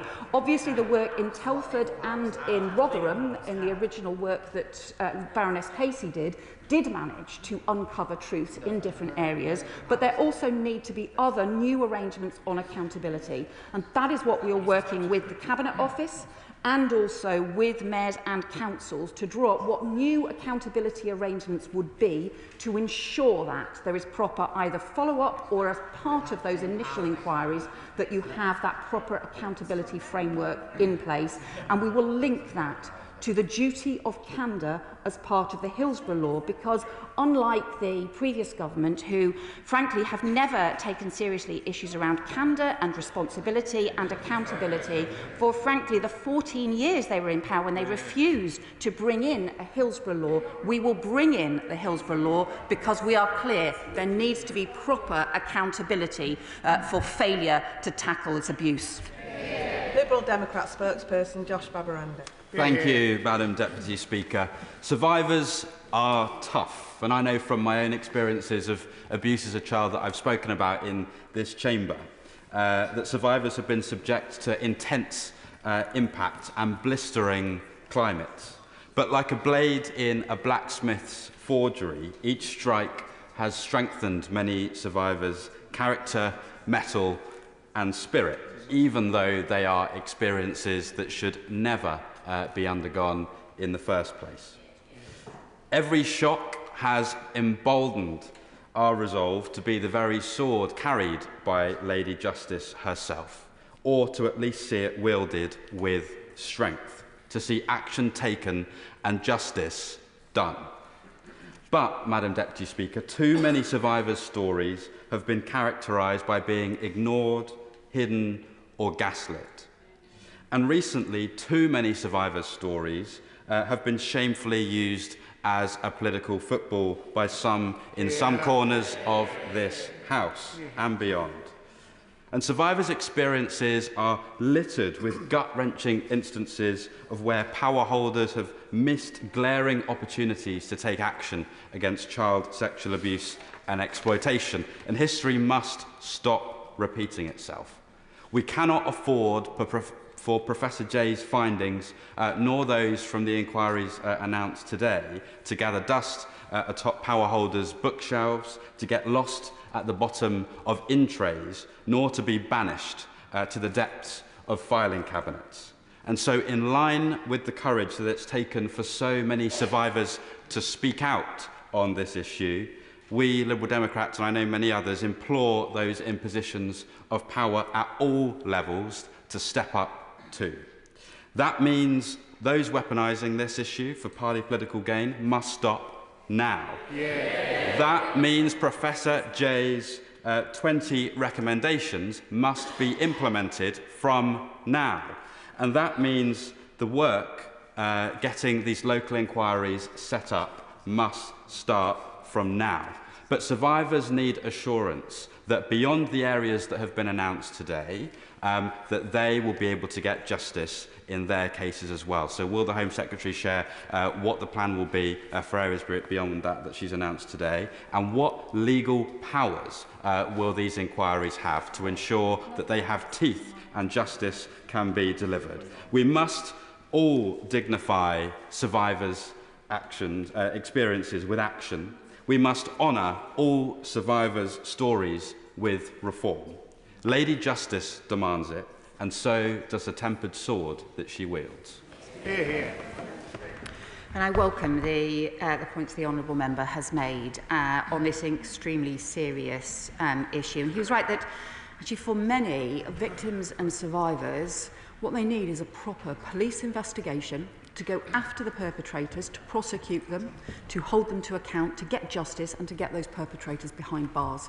And that will help protect other young people as well. So I think one of the most important changes we're making is making it easier to get those investigations reopened where, for the wrong reasons, they have been closed down and actually justice still needs to be done. Giving victims the stronger right to review, to be able to go to an independent panel with their case and to have it independently reviewed so it can be reopened, and also asking police forces across the country to now review the closed cases and to look at pursuing new lines of inquiry with the task force support and to making sure that they can do so. For in terms of the areas that Tom Crowther, who did the Telford inquiry, will work with 5 areas on the kinds of inquiry that they may want to take forward involving victims and survivors, because I think that is crucial, is involving the victims and survivors in the design. But what we know is from one of the Telford survivors who has said, because she gave evidence to both the national inquiry and to the local inquiry, and she found that local inquiry was far more effective at getting the changes in that area and also easier for her to be able to give evidence to as well. So that's why we need areas to be able to learn from what Telford did effectively, but also to be backed up by a stronger arrangement for accountability, a stronger mechanisms to be able to hold local organisations to account if they are not complying, but we do also expect local organisations to comply and to be part of finding truth and justice for survivors. Debbie Abrahams. Thank you so much, Madam Deputy Speaker, and I welcome my right honourable friend's statement and the measures she's included in that, and thank her for her promptness in doing that. I'd also like to thank her team, especially the Minister for Safeguarding, for listening to and providing support to constituents who've gone through such horrific abuse. Can I ask my right honourable friend how she will ensure that not only the individuals who were responsible for this awful abuse are caught and convicted, but also those who fail to protect and to support these vulnerable young people, because it's not just young women that have been affected and older, it's also young men, and how they will be held to account. Thank you. Margaret Friend is right to raise these important points. I know this is an issue she has worked on for many years. One of the things that we need to do is we actually need to strengthen the law on this. We need to have a much stronger legal framework in order to be able to make sure that there is proper accountability, not just the holding to account and properly punishing perpetrators of appalling abuse, but also holding to account institutions and individuals who fail to take the action that is needed to protect our children. And that means the duty to report, making it an offence to cover up child abuse, and also a duty of candour to be able to comply and to provide the information, to provide the transparency in these cases, and also looking at the other local mechanisms that we need in place in areas like hers and across the country to be able to make sure that there is proper accountability when things go really badly wrong. Chair of the Select Committee, Dame Karen Bradley. Thank you very much, Madam Deputy Speaker. I welcome the statement and my committee will look carefully at it. Professor Alexis Jay is in front of us on Tuesday next week and I'm sure we will come back with further points. But just 2 points today. The first is around duty to report. In many cases, reports were made, but the victims were simply not listened to and not believed. So what can she do to make sure that that changes? And I am not clear from her answers so far. Will the local inquiries have the statutory powers to compel witnesses, yes or no? So, the first point, she is right that reports were often not listened to and not followed up. And in some areas what that means is that although recommendations were made, there was never any follow-up. There was never the proper implementation of standards to be able to do so. So, for example, in policing, we have never had a proper police management, a performance management framework in order to be able to make sure that standards are actually being met and that there is proper follow-up as well. And we need that stronger performance management framework in place. In the Telford inquiry, they were able to make progress and they were able to get to the truth using an existing local inquiry framework, and that was able to be extremely effective. In other areas, we have needed to have other action, including, for example, action by inspectorates to follow up. So there are different approaches we can take. We believe that the current system is not strong enough, and that is why we have set out work underway involving the Cabinet Office and involving local mayors and local councils in order to make sure that we can strengthen the accountability arrangements to be able to both follow up and support local inquiries where they are relevant, but also to be able to use existing powers that are in place as well. Yasmin Qureshi. Thank you, Madam Deputy Speaker. As a barrister and a former Crown prosecutor for 14 years, who dealt with sexual abuse and rape cases, can I tell this House that sexual abuse and assault occur throughout the United Kingdom, are not specific to any gender, race or religion. I mean, you have to just look at the Palica case in France. But there is one group of victims who are often not spoken about, that is young boys and young men. The level of sexual abuse that relates to them is completely underreported. I think it's a cultural thing, you know, boys must man up or they can't be shown to their feelings. Can I ask the Home Secretary, therefore, that when she's looking at these things, can the people who are going to be looking into this inquiry look at the fact that the abuse of young boys in particular? My honourable friend is right to raise this point because it's one of the issues, in fact, that was raised as part of the independent inquiry's 2-year review into child exploitation. It identified teenage boys, young boys who are being exploited, and often identified patterns where they were initially being exploited online. And what started as online abuse and grooming and then led to contact abuse and rape and the most appalling violations as well. So she is right to highlight this issue. It's extremely important that this is taken into account and is part of the way in which local councils and local police forces need to respond. Robbie Moore. Thank you, Madam Deputy Speaker. The House will be well aware that I have been consistently campaigning for a gang rape inquiry into child sexual exploitation across Keighley and the wider Bradford district for far too long now. So I welcome some of the points that the Home Secretary has made, particularly around the implementation of the 20 recommendations from the IPSA report. But unfortunately, I do not feel that the Home Secretary is going far enough. And there's just a few points that I would like to make, particularly around the ability at a local level to compel witnesses to give evidence. I have severe concerns around the amount of funding that will be put available. Will these local inquiries that the Home Secretary is wanting to advocate for be truly independent? And this isn't a case of a local authority marking their own homework. And will they lead to convictions? And also, Madam Deputy Speaker, when you have a local authority like the Bradford district, where local leaders have consistently refused to back my calls for a public inquiry, as has the Mayor of West Yorkshire and indeed the Deputy Mayor of West Yorkshire for Policing, Alison Lowe, how on earth are we meant to get across this barrier where local leaders are refusing to have an inquiry on this issue without the government stepping in and giving that statutory authority that we are demanding on this side of the House? Well, I would say to them that obviously it's really important to ensure that there is independent scrutiny of he will be aware that the inquiry in Rotherham that was led by Baroness Louise Casey at that time used inspectorate powers and was also clearly independent and managed to uncover serious problems that had gone wrong in Rotherham at that time. So there are different ways in order to do this. The Telford inquiry was funded locally and also managed to involve victims and survivors, and also managed to shape the inquiry in the way that the victims and survivors wanted. That's also an important thing to do. But the other thing I would just say is, for all areas, right across the country, the most important thing is still to get police investigations into going after the perpetrators, getting them before the courts and getting them behind bars.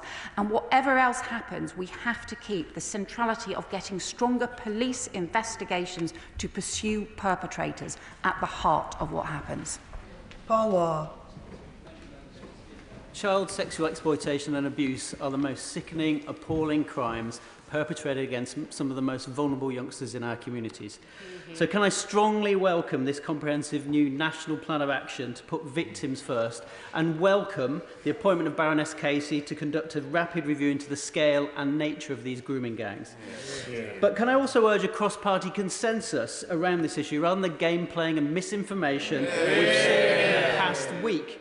The Home Secretary, the Safeguarding Minister and I have all been consistent that we should put victims at the heart of everything we do. My constituents in Rochdale know this issue is too important for political point scoring, and everything we do should put victims at the heart of what we do. That's not just for victims of the past, but victims of the present.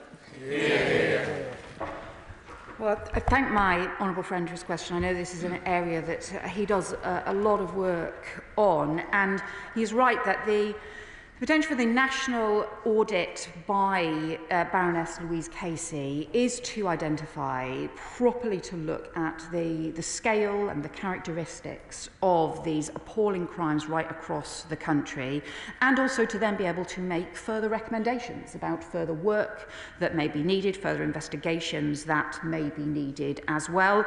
And we all know, anyone who has worked with Baroness Casey will know how independent and determined she will always be. But he's also right that this must still be about victims and survivors, and crucially protecting victims and survivors for the future, because we still don't have strong enough standards and strong enough protection in place. And unless those changes are made, we'll continue to let children and young people down. Iqbal Mohammed. Thank you, Madam Deputy Speaker. I thank the Home Secretary for her statement and the steps the government has and is taking to address this very serious issue. I appreciate that the timetable for the implementation of the recommendations cannot be immediately shared, but waiting until Easter means that there's a big period where we need to take some action.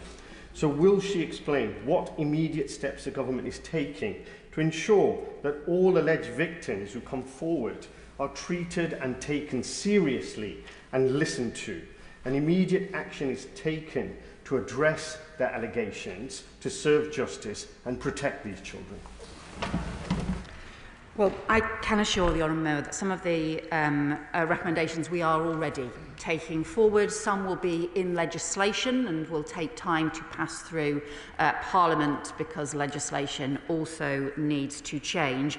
But we are also taking immediate action to change the victim's right to review, so that if victims have been to the police, if they have been to a local authority, including parents have been worried about their children and they feel like nothing is being done, victims will have a right to review, an independent right to review, not to just go back to the same police force or go back to the same Crown Prosecution Service, but actually to be able to go to an independent panel on child sexual abuse, to be able to get that independent look, so that we can get more cases reopened and so we can get the urgent action taken, which is what we need to keep children safe.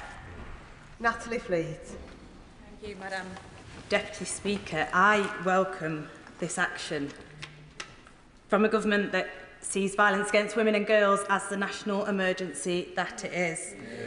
With a Prime Minister, a Home Secretary and a Safeguarding Minister, with records of taking action to deliver for victims like me and many in my constituency. So giving birth as the result of grooming is a story that far too many of us share. And there are so many reasons why children and the women that they grow into don't speak out. And I want to share one particular story today.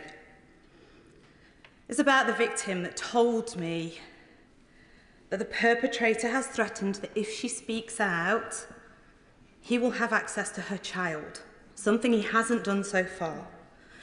That means that she has to work so hard to hide his crime to protect herself and her baby. Will the Home Secretary meet with me and other victims to talk about how we discuss changing the law to protect children born of rape? Thank you. Can I thank my honourable friend for that incredibly important point, and also for the very shocking and disturbing story that she has told of victims continuing to be silenced, having already been through the most traumatic experiences, and then continuing to be silenced in order to protect the children, even though what actually needs to happen is that perpetrators need to be held to account and need to face the full force of the law. And she is right that we need to ensure that family courts cannot be used by abusers and rapists to persecute victims. I will happily meet her, and I know the Safeguarding Minister will too, and this is an issue that is also being taken forward by the Ministry of Justice. Sir Bernard Jenkins.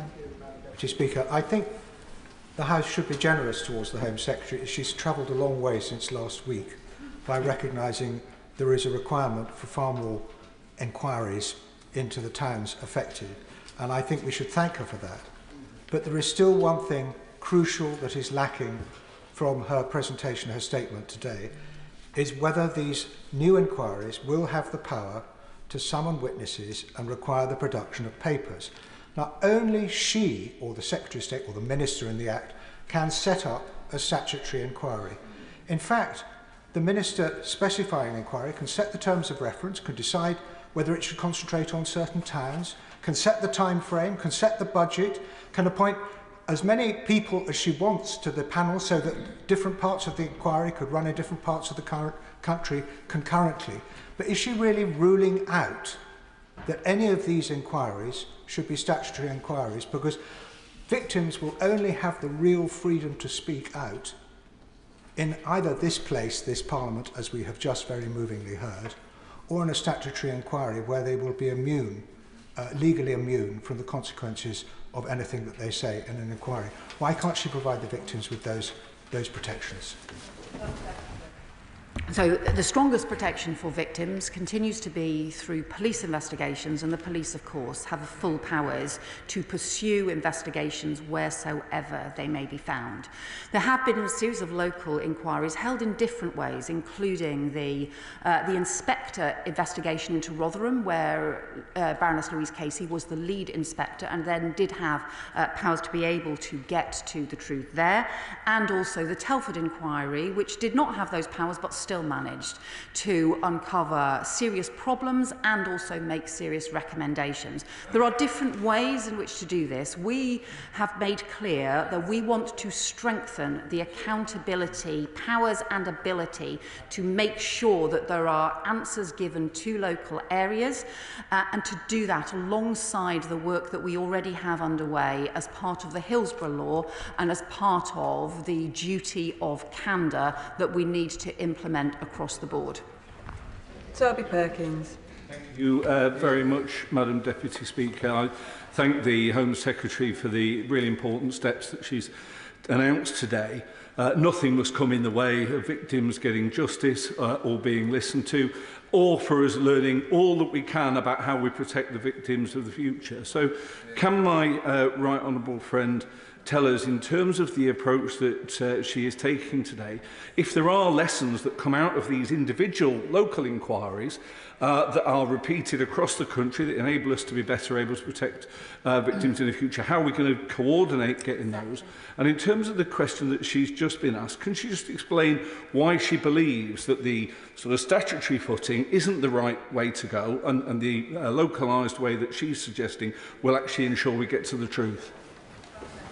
Well, he's right that we need to make sure that there is a proper follow-up where there are recommendations. So there have been over 500 different recommendations, particularly actually predominantly around child sexual exploitation, with many more around child sexual abuse much more widely.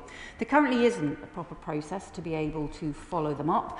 It's one of the reasons why the independent inquiry talked about strengthening child protection arrangements, for example, through Child Protection Authority, and having stronger arrangements in that way. It's one of the other reasons why we have said we need a new performance framework for policing in order to be able to have proper follow-up.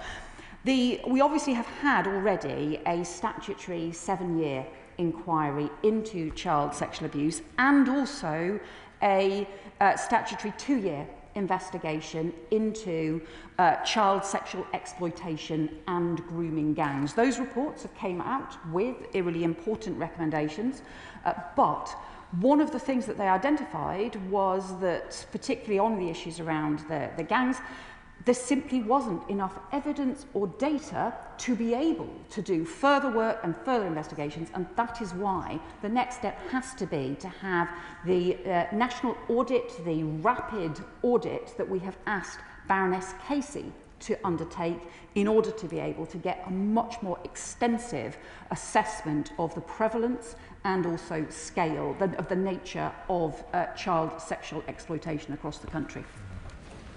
Sir Roger Gale. Thank you, Madam Deputy Speaker. The Right Honourable Lady will know that I wouldn't for one moment question her integrity, and I certainly don't question her intent. But I am perplexed by the methodology. Dame Baroness Louise Casey, I think I'm right in saying, has one or two other things on her plate at the moment. But if she is able to deliver this audit in 3 months, then that can only be a good thing. But in her statement, she said that Tom Crowther has agreed to work with the government to develop a new framework for victim-centred, locally led inquiries where they are needed, and then to set up effectively 5 pilot schemes. That in itself is going to take time, and it's kicking the can down the road. Now, we all know, Madam Deputy Speaker, that the select committees of this House can take evidence, generate a report and publish that report in short order. It doesn't have to take 7 years. No, it can take probably less than 7 months. And I cannot for the life of me understand why, having heard everything that the Right Honourable Lady has said, she is so resistant to, one, a broad-based national inquiry rather than a very narrow 5-town inquiry, and 2, why she is so resistant to the statutory measures that will allow that inquiry to compel witnesses and evidence. Yeah, correct. Very good. Well, as he knows, the importance of any kind of independent inquiry is, of course, its independence, and is, of course, the decisions, therefore, made by the chair in order to how those inquiries should be pursued. The report and the inquiry led by Baroness J into child sexual abuse took 7 years. Those were the decisions made independently by Baroness J and by their panel, because they took evidence from 7,000 victims right across the country. They pursued detailed investigations in different areas, including into churches and religious organisations, including into residential homes and schools, and also including into child sexual exploitation and grooming gangs on our streets. And that particular inquiry took 2 years as well. So what we want to be able to do is to do the rapid audit that fills the gaps that were left by the independent inquiry, for example, on the scale and the characteristics of child exploitation, child sexual exploitation across the country. That is the right thing to do in terms of the work that Baroness Casey will do. Secondly, to get more police investigations underway, including the victim's right to review, to get the police investigations underway. And thirdly, for Tom Crowther to be able to work with other areas where they have had local failings and problems and need to be able to pursue the kinds of local inquiry that Telford was able successfully to do in order to get to the heart of local failures and make sure that there is accountability as well. White. Thank you, Madam Deputy Speaker. I remain shocked that only 2 MPs stepped up, attended and participated in the Alexis J 5-year inquiry into child sex abuse. My right honourable friend, the Member of Parliament for Rotherham, and Lord Mann when he was the Bassetlaw MP. As the new MP for Bassetlaw, it is my duty, my responsibility to carry on with this fight for justice. Wherever grooming gangs have been operating, whether they're in the white gangs, Pakistani origin gangs, church gangs, or behind the closed doors of private homes, the bright light of an inquiry, wherever they are needed, will expose who they are, where the cover-ups are, and who is responsible. Every single perpetrator should be hunted down and jailed. I have no time for the grandstanders or the people who turn a blind eye, and this is the biggest challenge of our Parliament. And I find it stunning that the Shadow Justice Secretary isn't in his place for this critical statement. Inquiries run in areas where the gangs are operating will give the sick and evil perpetrators no place to hide. National oversight from government is essential, ensuring swift legal action and the mapping of gangs, their links, their coordination, when and where they are ferrying girls from across the county lines is essential. And does the Home Secretary agree with me that we need to end this tyranny of child abuse and put words into action? Well, I agree with my honourable friend, and these are terrible crimes which have been ignored for too long. There are currently 127 major police operations underway on child sexual exploitation and gang grooming across 29 different police forces. But one of the things that the independent inquiry identified was that this is something, child sexual exploitation happens across all police force areas, happens across all communities, and all areas should ensure that they have the proper systems in place to make sure that they're actually following up what is happening to missing children, what is happening to the kids that stay out overnight and who are vulnerable or who go missing from residential care homes, because too often that is still not happening, and too often we still get reports, even though those are basic things that all police forces should be doing and all local authorities should be doing. And that is why we've strengthened the powers for victims to get a review. That is why we are requiring police forces to now look back at those historic cases, because we know that there are cases that are not being reported, we know that there are cases that are not being investigated, and that is where the fastest action needs to be, to go after those perpetrators who are still on our streets and who are still getting away with it and will continue to do so unless police forces and local councils work together to put perpetrators behind bars. Tessa Munns. Thank you, Madam Deputy Speaker. May I refer the House to my register of interest, and particularly to the fact that I'm a director of Whistleblowers UK, a not-for-profit organisation. I'm the last remaining MP of the 7 members of the House of Commons who originally called on Theresa May for an independent inquiry into child sexual abuse. My experiences are on the record also. So I particularly welcome the acceptance of Professor Alexis Jay's recommendations and Baroness Louise Casey's rapid review into child sexual exploitation.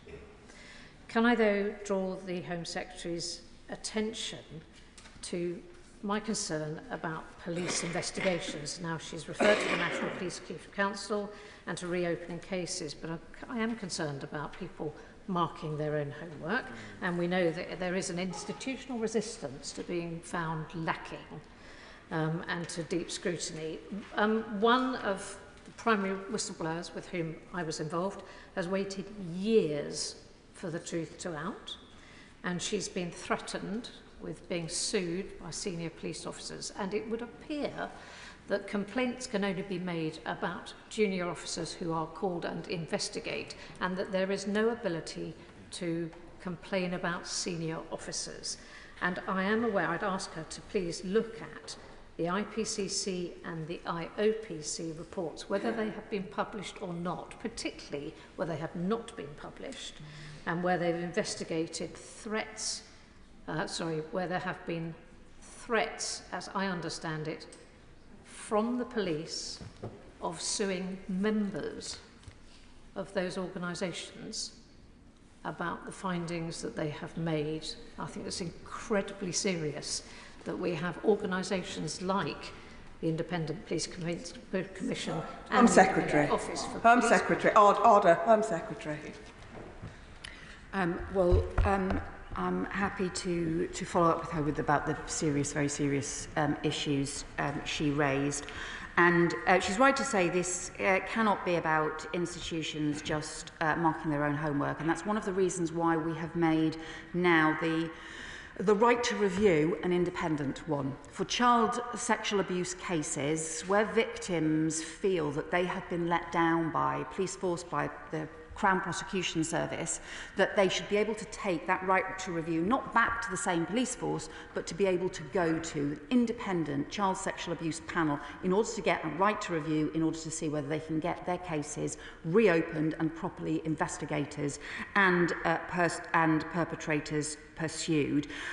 She also knows that there are other routes as well to hold police forces to account, including the police inspectorate, which my concern is currently, although it can make recommendations, and for example, it has just found serious failings in Cleveland Police's response to child sexual exploitation, but too often those recommendations are not followed up because there are no powers to do so. So that's why we will also be changing the police management framework, performance management framework, to strengthen the ability of the inspectorate and also of the Home Office to ensure that action is taken to improve performance and to actually implement recommendations for improvement where there are serious problems that are found. And happy to talk to her about the wider policing reform that's needed to make sure that there is accountability. Harpreet Uppal. Thank you, Madam Deputy Speaker. Can I welcome the statement from the Home Secretary? And I know she's not in her place right now, but can I pay tribute to the member for Bolsover for sharing her story, which I know is very difficult to do, and the continued work that she's doing to support victims. It's really important that we finally act for victims and survivors. And can I welcome that the Home Secretary will be acting on the inquiry's recommendations. But can I urge her that the monitoring on the progress of those actions are public, and that she returns to the House to provide regular updates on those actions and that they are published. Thank you. My honourable friend is right. We will need a process to be able to keep up to date in the things that happen, the next steps that are taken forward. We will do that through the Victims and Survivors Panel that my honourable friend, the Safeguarding Minister, will be establishing, and also through regular updates as a result of the work that the cross-departmental group of ministers will be doing to pursue and take forward some of the recommendations. Rebecca Smith. Thank you, Madam Deputy Speaker. I welcome the announcement today, and it's great to see some progress. And I won't cover what's been said about the legal powers piece, but I'm interested in the funding, because having led a commission back in Plymouth, the money that was used to pay for that came from the in-year budget of that local authority. And I appreciate the £7 million in total that has been announced. But you've talked a lot about the police. What additional funding are they going to receive to do this on a local level? What is the additional funding for the practicalities of that inquiry outside of those initial 5 local authorities? And also, what funding is going to come forward for the interventions that might be recommended following the inquiries? Because we know local authorities are incredibly cash-strapped. This could potentially disincentive them to follow through on these local inquiries. And finally, is that £7 million new money into the violence against women and girls budget, or is it money that would have been spent elsewhere? So the funding to support the various measures that we're taking forward, we identified up to £10 million for additional investment to be able to support further action. But I can't just stress enough that this has to be part of the mainstream work that agencies do, that police forces do, that local councils do as well, because tackling child sexual exploitation and abuse cannot just be an add-on. It can't be something that is only done if there is a particular announcement from the government. It's actually got to be done as part of their core responsibilities. The funding for police forces, the funding for local councils, and it's why we also want the work around violence against women and girls, the mission that we have set to halve violence against women and girls, again, to be the central mission right across agencies and right across the government as well. I appreciate this is a very sensitive subject, but if the questions are long and the answers just as long, we're going to get very few people in. Chris Murray, show us how it's done. Deputy Speaker. In her report, Alexis J notes that 1 in 20 boys and 1 in 6 girls in the United Kingdom is estimated to be a victim of sexual abuse. And we have had scandal after scandal in care homes and councils, in schools and in churches of grooming for decades. So can I welcome the appointment of Baroness Casey for her rapid review into grooming. I welcome that it is rapid because these victims deserve justice. And it is unbelievable to my mind that grooming is not an aggravating factor in the sentencing of child sexual offenders. Will the Home Secretary commit to restate her commitment to ensuring that it is an aggravating factor, that this will be done quickly and that it will be done by force, so child sexual offenders are properly punished by the law? Well, my honourable friend is right. The inquiry identified 500,000 children being victims of abuse, sexual abuse every year.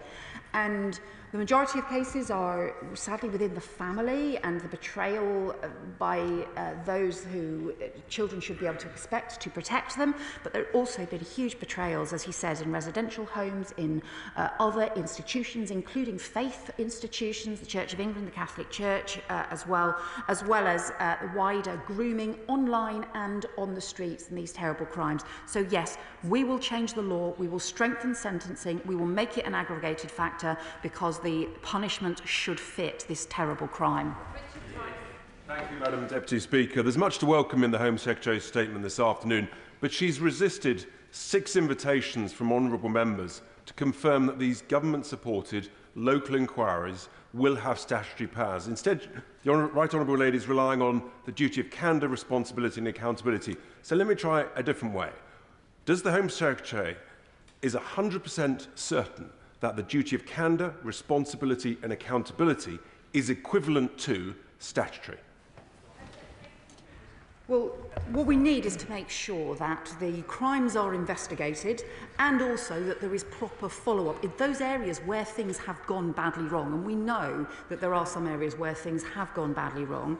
So the first stage has to be for the police to have full powers to be able to pursue these crimes and to be able to follow them wherever the evidence takes them, in order to be able to put perpetrators behind bars, because frankly that is where they should be in order to protect children and to keep them safe.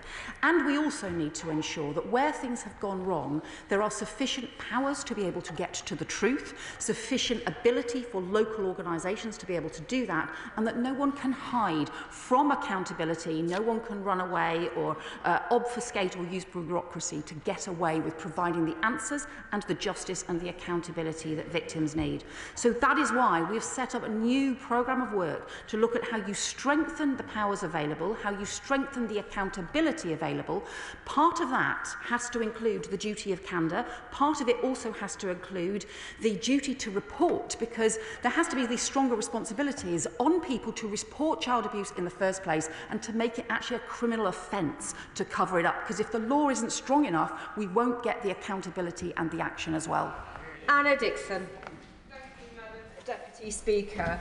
I would encourage members opposite perhaps to heed the appeal from the Honourable Member for Eastbourne to stop scoring political points on such an important and sensitive subject.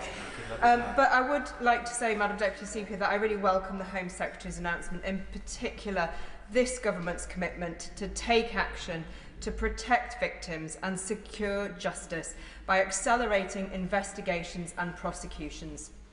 But can the Home Secretary confirm the support is there so that police forces like those in West Yorkshire have the resources they need to investigate and prosecute perpetrators of these horrible crimes? Well, thank the Honourable Member for her question. We have increased the resources for police forces across the country by up to £1 billion next year. But also it's really important that all police forces see these kinds of crimes against some of the most vulnerable people in society as part of the core work on public protection and on keeping people safe that they must do. Thank you very much. Can I start with paying tribute to my honourable friend, the member for Keighley and Ilkley, for his persistent campaign to get an inquiry into Keighley and Bradford. Home Secretary, Scotland is not immune from grooming gangs. Indeed, a survivors expert fears that grooming gangs are operating in every town and city in Scotland. So can I ask what discussions the Home Secretary has had with the Scottish Government about this to ensure a unified and coordinated approach across the United Kingdom? And lastly, just to add my voice to those others within the Chamber, why on earth can this inquiry not be backed by statute? The Inquiries Act of 2005 gives all the accountability and assurances that victims need and the communities need to ensure that the process is followed properly. Well, he is right to talk about the child sexual exploitation and abuse that takes place in every corner of the United Kingdom. Obviously, the issues that involve police forces, we have responsibility from the Home Office for the England and Wales police forces, and therefore some of the changes that we are making around the review panel and the issues around performance, management and proper data on these areas will apply to England and Wales police forces. However, we are also working with the National Police Chiefs Council, which, as he will know, works very closely with Police Scotland as well to ensure that there is a national approach. And then what I would also say is we've obviously had the national inquiry, a nationwide inquiry into the both the child sexual abuse more widely and also into child sexual exploitation. It's really important that we fill the gaps in the evidence and that we actually take forward those recommendations alongside supporting those areas where there have been particular problems to get to the truth. Chris Webb. The news today that Baroness Casey will take forward a rapid review into the scale and nature of grooming gang offences, because I know as Deputy Police and Crime Commissioner on the front line in Lancashire that there's significant underestimate figures of levels of exploitation and abuse that goes unreported and unidentified in towns like Blackpool. So what will the government do to ensure that systems are in place for reporting these crimes and command the confidence of the victims and survivors? Well, my honourable friend is right. There needs to be easy to report crimes, but there also, I think, has to be a proactive duty on police forces and on local authorities, child protection authorities, to actually pursue the evidence of where these crimes are taking place, even when they are not being reported. Because if kids are going missing from home, particularly from residential care homes, they may not be reporting crimes, partly because they are being groomed and exploited, and so therefore alongside making it easier for victims to be able to come forward and to disclose the terrible things that have happened to them, there also is a responsibility on the authorities to pursue crimes wherever they're found. Dr. Luke Evans. Madam Deputy Speaker, I'm usually measured when I come here, and I'm worried that actually the Labour government is playing us for fools here today. The Home Secretary has come here and picked 5 out of 50 towns and given no statutory powers. She's announced a review by the incredibly able Baroness Casey, but she's already doing a review into social care, and the review is not a review, it's an audit. Isn't the truth that the good members on the other side went back to their constituencies, and there are many of them across the country, and realised the strength of feeling felt by the public that this needs a national inquiry? This side get it, most of the backbenchers on her side get it. Why doesn't the Home Secretary swallow her pride and do a national inquiry? I would just say to the friend, I was a member that I was one of those who called for the independent inquiry into child abuse very many years ago, and supported the independent inquiry into child abuse, and also supported the 2-year investigation by that independent inquiry into child sexual exploitation, as well as some of the other investigations that it did as part of it. But we also have a responsibility to act when there are more than 500 recommendations from inquiries that are just sitting there with dust gathering on them. What we have to do is make sure that we actually get action, including the audit that we need from Baroness Casey, who will be taking that forward over 3 months before the Commission on Social Care gets going, and also making sure that we've got stronger police investigations, because frankly, if the police investigations don't happen, no one is going to get the protection that they need. And for Tom Crowther to work with the first local areas that want to take forward, local authorities, in order to develop a model and a programme that can be used in other areas wherever it is needed. Jonathan Brush. Thank you, Madam Speaker. Child sexual exploitation is, without shadow or doubt, the most disgusting, degrading crime imaginable. And we have to, at all times, have the victims at the forefront of our minds. And I will say this. When members opposite bring forward amendments to important legislation that they know won't result in an inquiry, but will block child protection measures, and then spend the subsequent days spreading misinformation, they are letting victims down.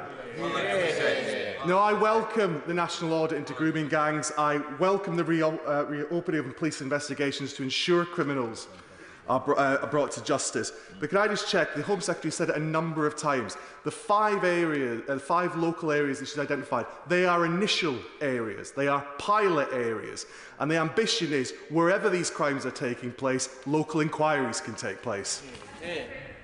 My honourable friend is exactly right. Wherever there are serious problems or failings, where it's believed that local inquiries are needed, we want those areas to be able to conduct the kind of effective local inquiry that Telford was able to do, rather than having to start from scratch. And that is why Tom Crowther will work with 5 areas in order to be able to draw up how do you most effectively learn the lessons from what happened in Telford, where victims and survivors felt supported and also felt that they delivered change, that things actually happened as a result, as opposed to just inquiries that sit on a shelf and let everybody down.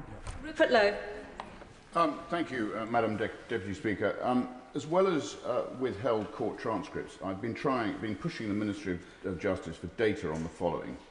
How many Pakistani or other foreign rapists have been deported, are still in prison, did not serve a custodial sentence, are back in the same community as their victims, had previous convictions, have reoffended, full nationality breakdown of those involved in the gangs? The response: the requested information is not centrally identified in the data systems relevant to these questions. Now, if this was a state inquiry into the private sector, they would be accused of negligence. Now, my view on this, Madam Deputy Speaker, is that we firstly need a full national inquiry.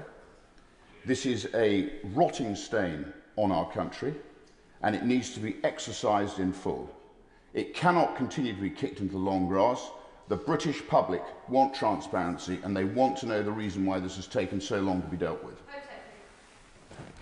Well, I would say to the honourable member that we do believe that better data needs to be collected, more comprehensive data. That's why I've said the overall data on child sexual abuse needs to be overhauled, including I'm making immediate changes to the gathering of data on ethnicity on both perpetrators and victims, because the system that we inherited from the previous government simply isn't strong enough, but we will need further changes as well.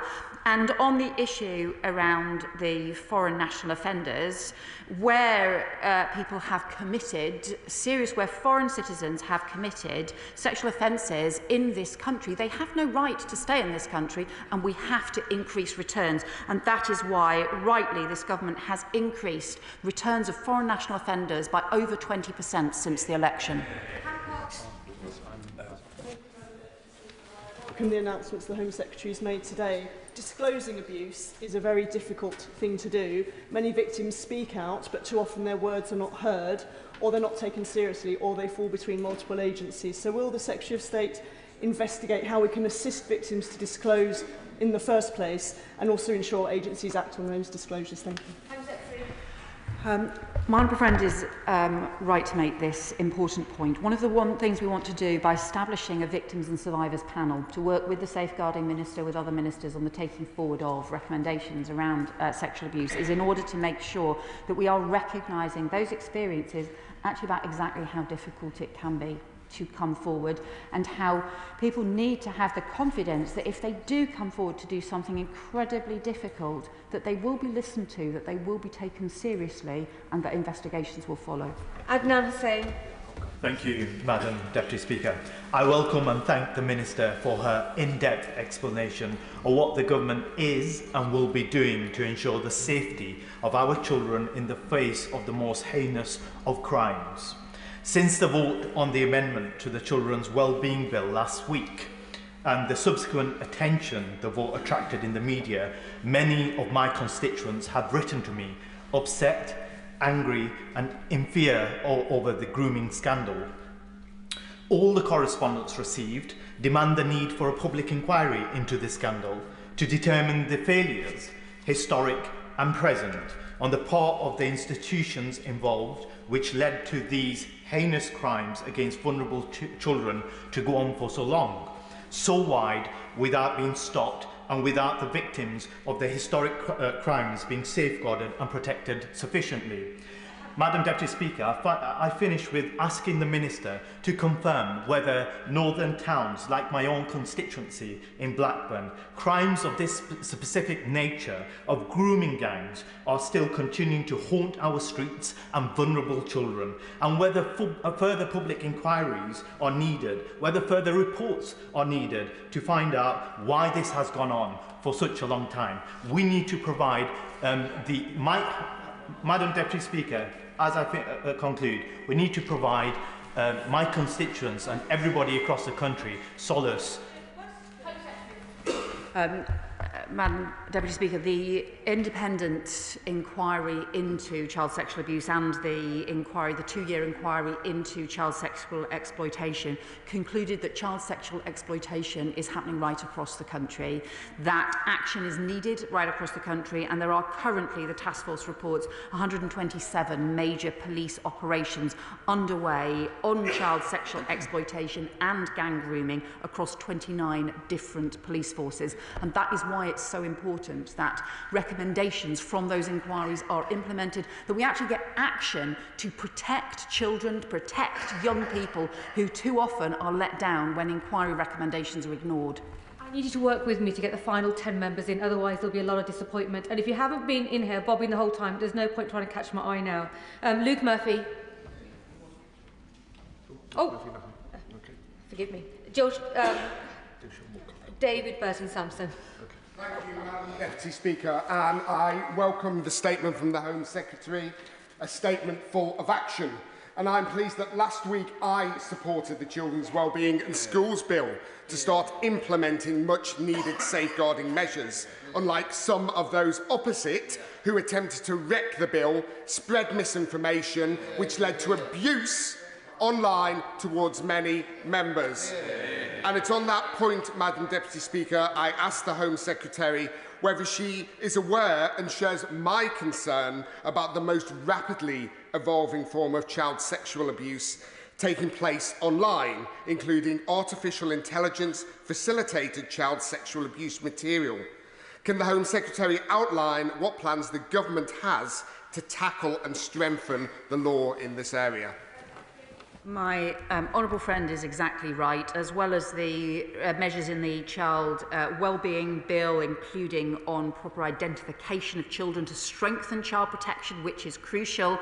We also need much stronger measures to tackle online abuse and exploitation. I feel really worried about the pace at which this is escalating, that it involves both online grooming and abuse and indecent images, but also the impact of drawing young people into contact abuse as well. We will bring forward new laws in this area.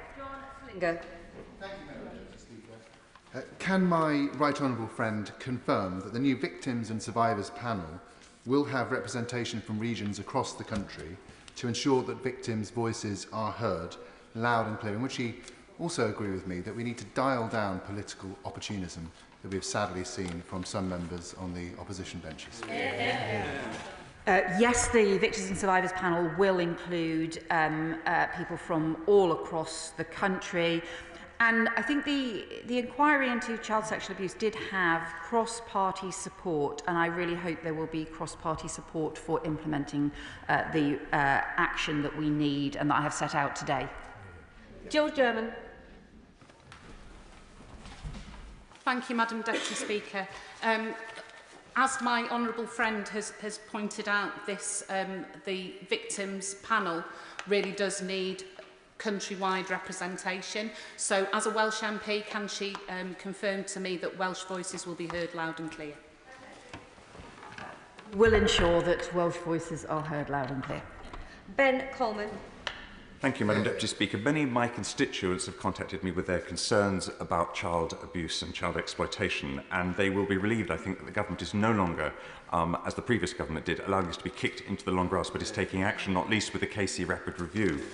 And one thing I think they'll be concerned about is the fact that official figures at the moment underestimate woefully the scale and the nature of grooming activities. And how can the Home Secretary ensure the House, ensure me and my constituents, that in future the reporting systems will be such that they can guarantee the confidence of victims and survivors? My honourable friend is right, and some of this is about giving victims and survivors the confidence to come forward and report abuse. Some of it is getting agencies and organisations to take seriously the risk factors so that they identify potential crimes and pursue them as well. And some of it is making sure that we have much stronger data requirements on police forces, on local authorities, so that we're collecting information and data. This was the first recommendation of the independent inquiry. We are taking it forward. It has been not taken forward for far too long. Sean Woodcock. Thank you very much, Madam Deputy Speaker. I'm grateful to the Secretary of State for her statement. There are victims and survivors in many communities, including my own of Banbury, and I welcome the steps that she has announced. I also want to commend the contribution to debate by my honourable friend, the member for Bolsover, and the honourable member for Eastbourne. Because I would ask the Home Secretary if she agrees with me that the voices that matter when we discuss how we tackle these issues are not those of billionaires, politicians or talk show hosts seeking to weaponise the pain and suffering of the victims and survivors, but it is those victims and survivors themselves who we should be listening to above all. My honourable friend is right. We need to make sure victims and survivors are at the heart of this. 7,000 victims and survivors did give evidence to the independent inquiry. That is a really hard thing to do. So we owe it to them to make sure that there is action as a result of the testimony they gave, rather than just leaving inquiries to sit on the shelf. Peter Swallow. Deputy Speaker, a number of constituents have contacted me on this serious issue, and I've made it clear I'd welcome any further inquiry that was able to command the support of experts and victims and build on the recommendations of the J report, rather than choosing to ignore them or delay action. Will my right honourable friend confirm that's exactly what she set before the House this afternoon? And does she believe, as I do, that on this basis these measures should command support from across the House?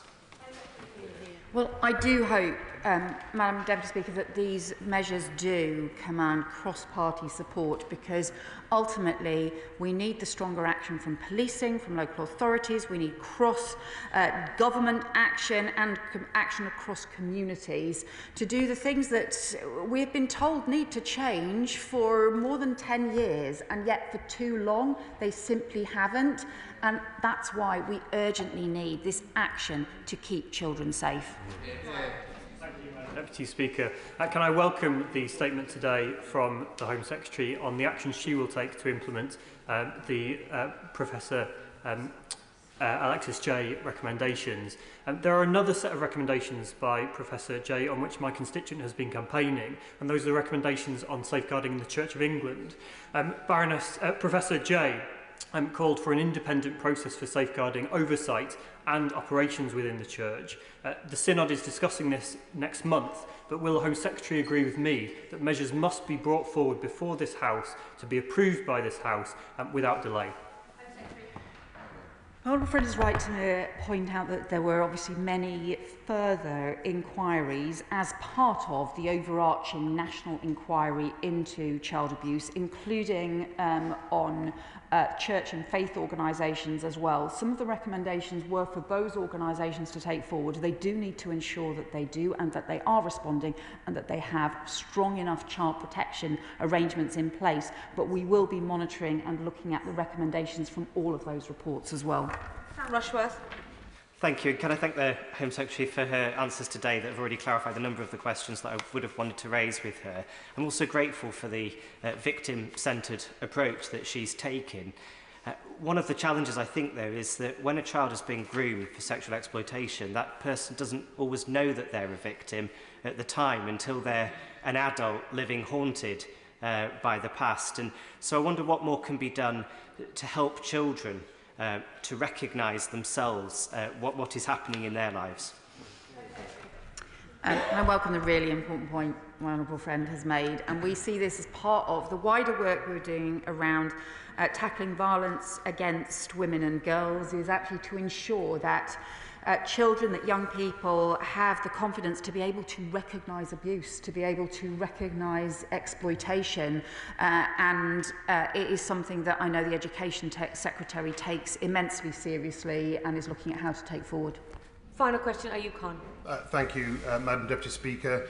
Child sex exploitation is a vile crime that violates the trust, safety and dignity of children.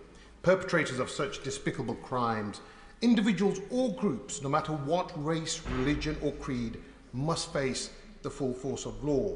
Can I commend the Home Secretary with her statement today and the steps that are set out in her statement, especially victims' right to review, because there are so many victims that feel that the authorities have neglected their position. Can the Home Secretary please give a timetable in relation to the duty of candour, even an estimate, because the Home Secretary, I'm sure, will know justice delayed is justice denied. Well, I can tell the House that the work is underway at the moment on the drawing up of the Hillsborough Law. It was part of the King's speech to be taken forward as a priority in this Parliament, and that work is being done across the Cabinet Office and across the with the Ministry of Justice support as well. But it is part of the wider work we are looking at how to make sure there can be proper accountability where there are things that fail, where people are let down, alongside both the duty of candour and also the duty to report. Well done for everyone that kept their questions short. We most definitely got everybody in. Thank you to the Home Secretary. I'll give the front benches a few moments to swap over.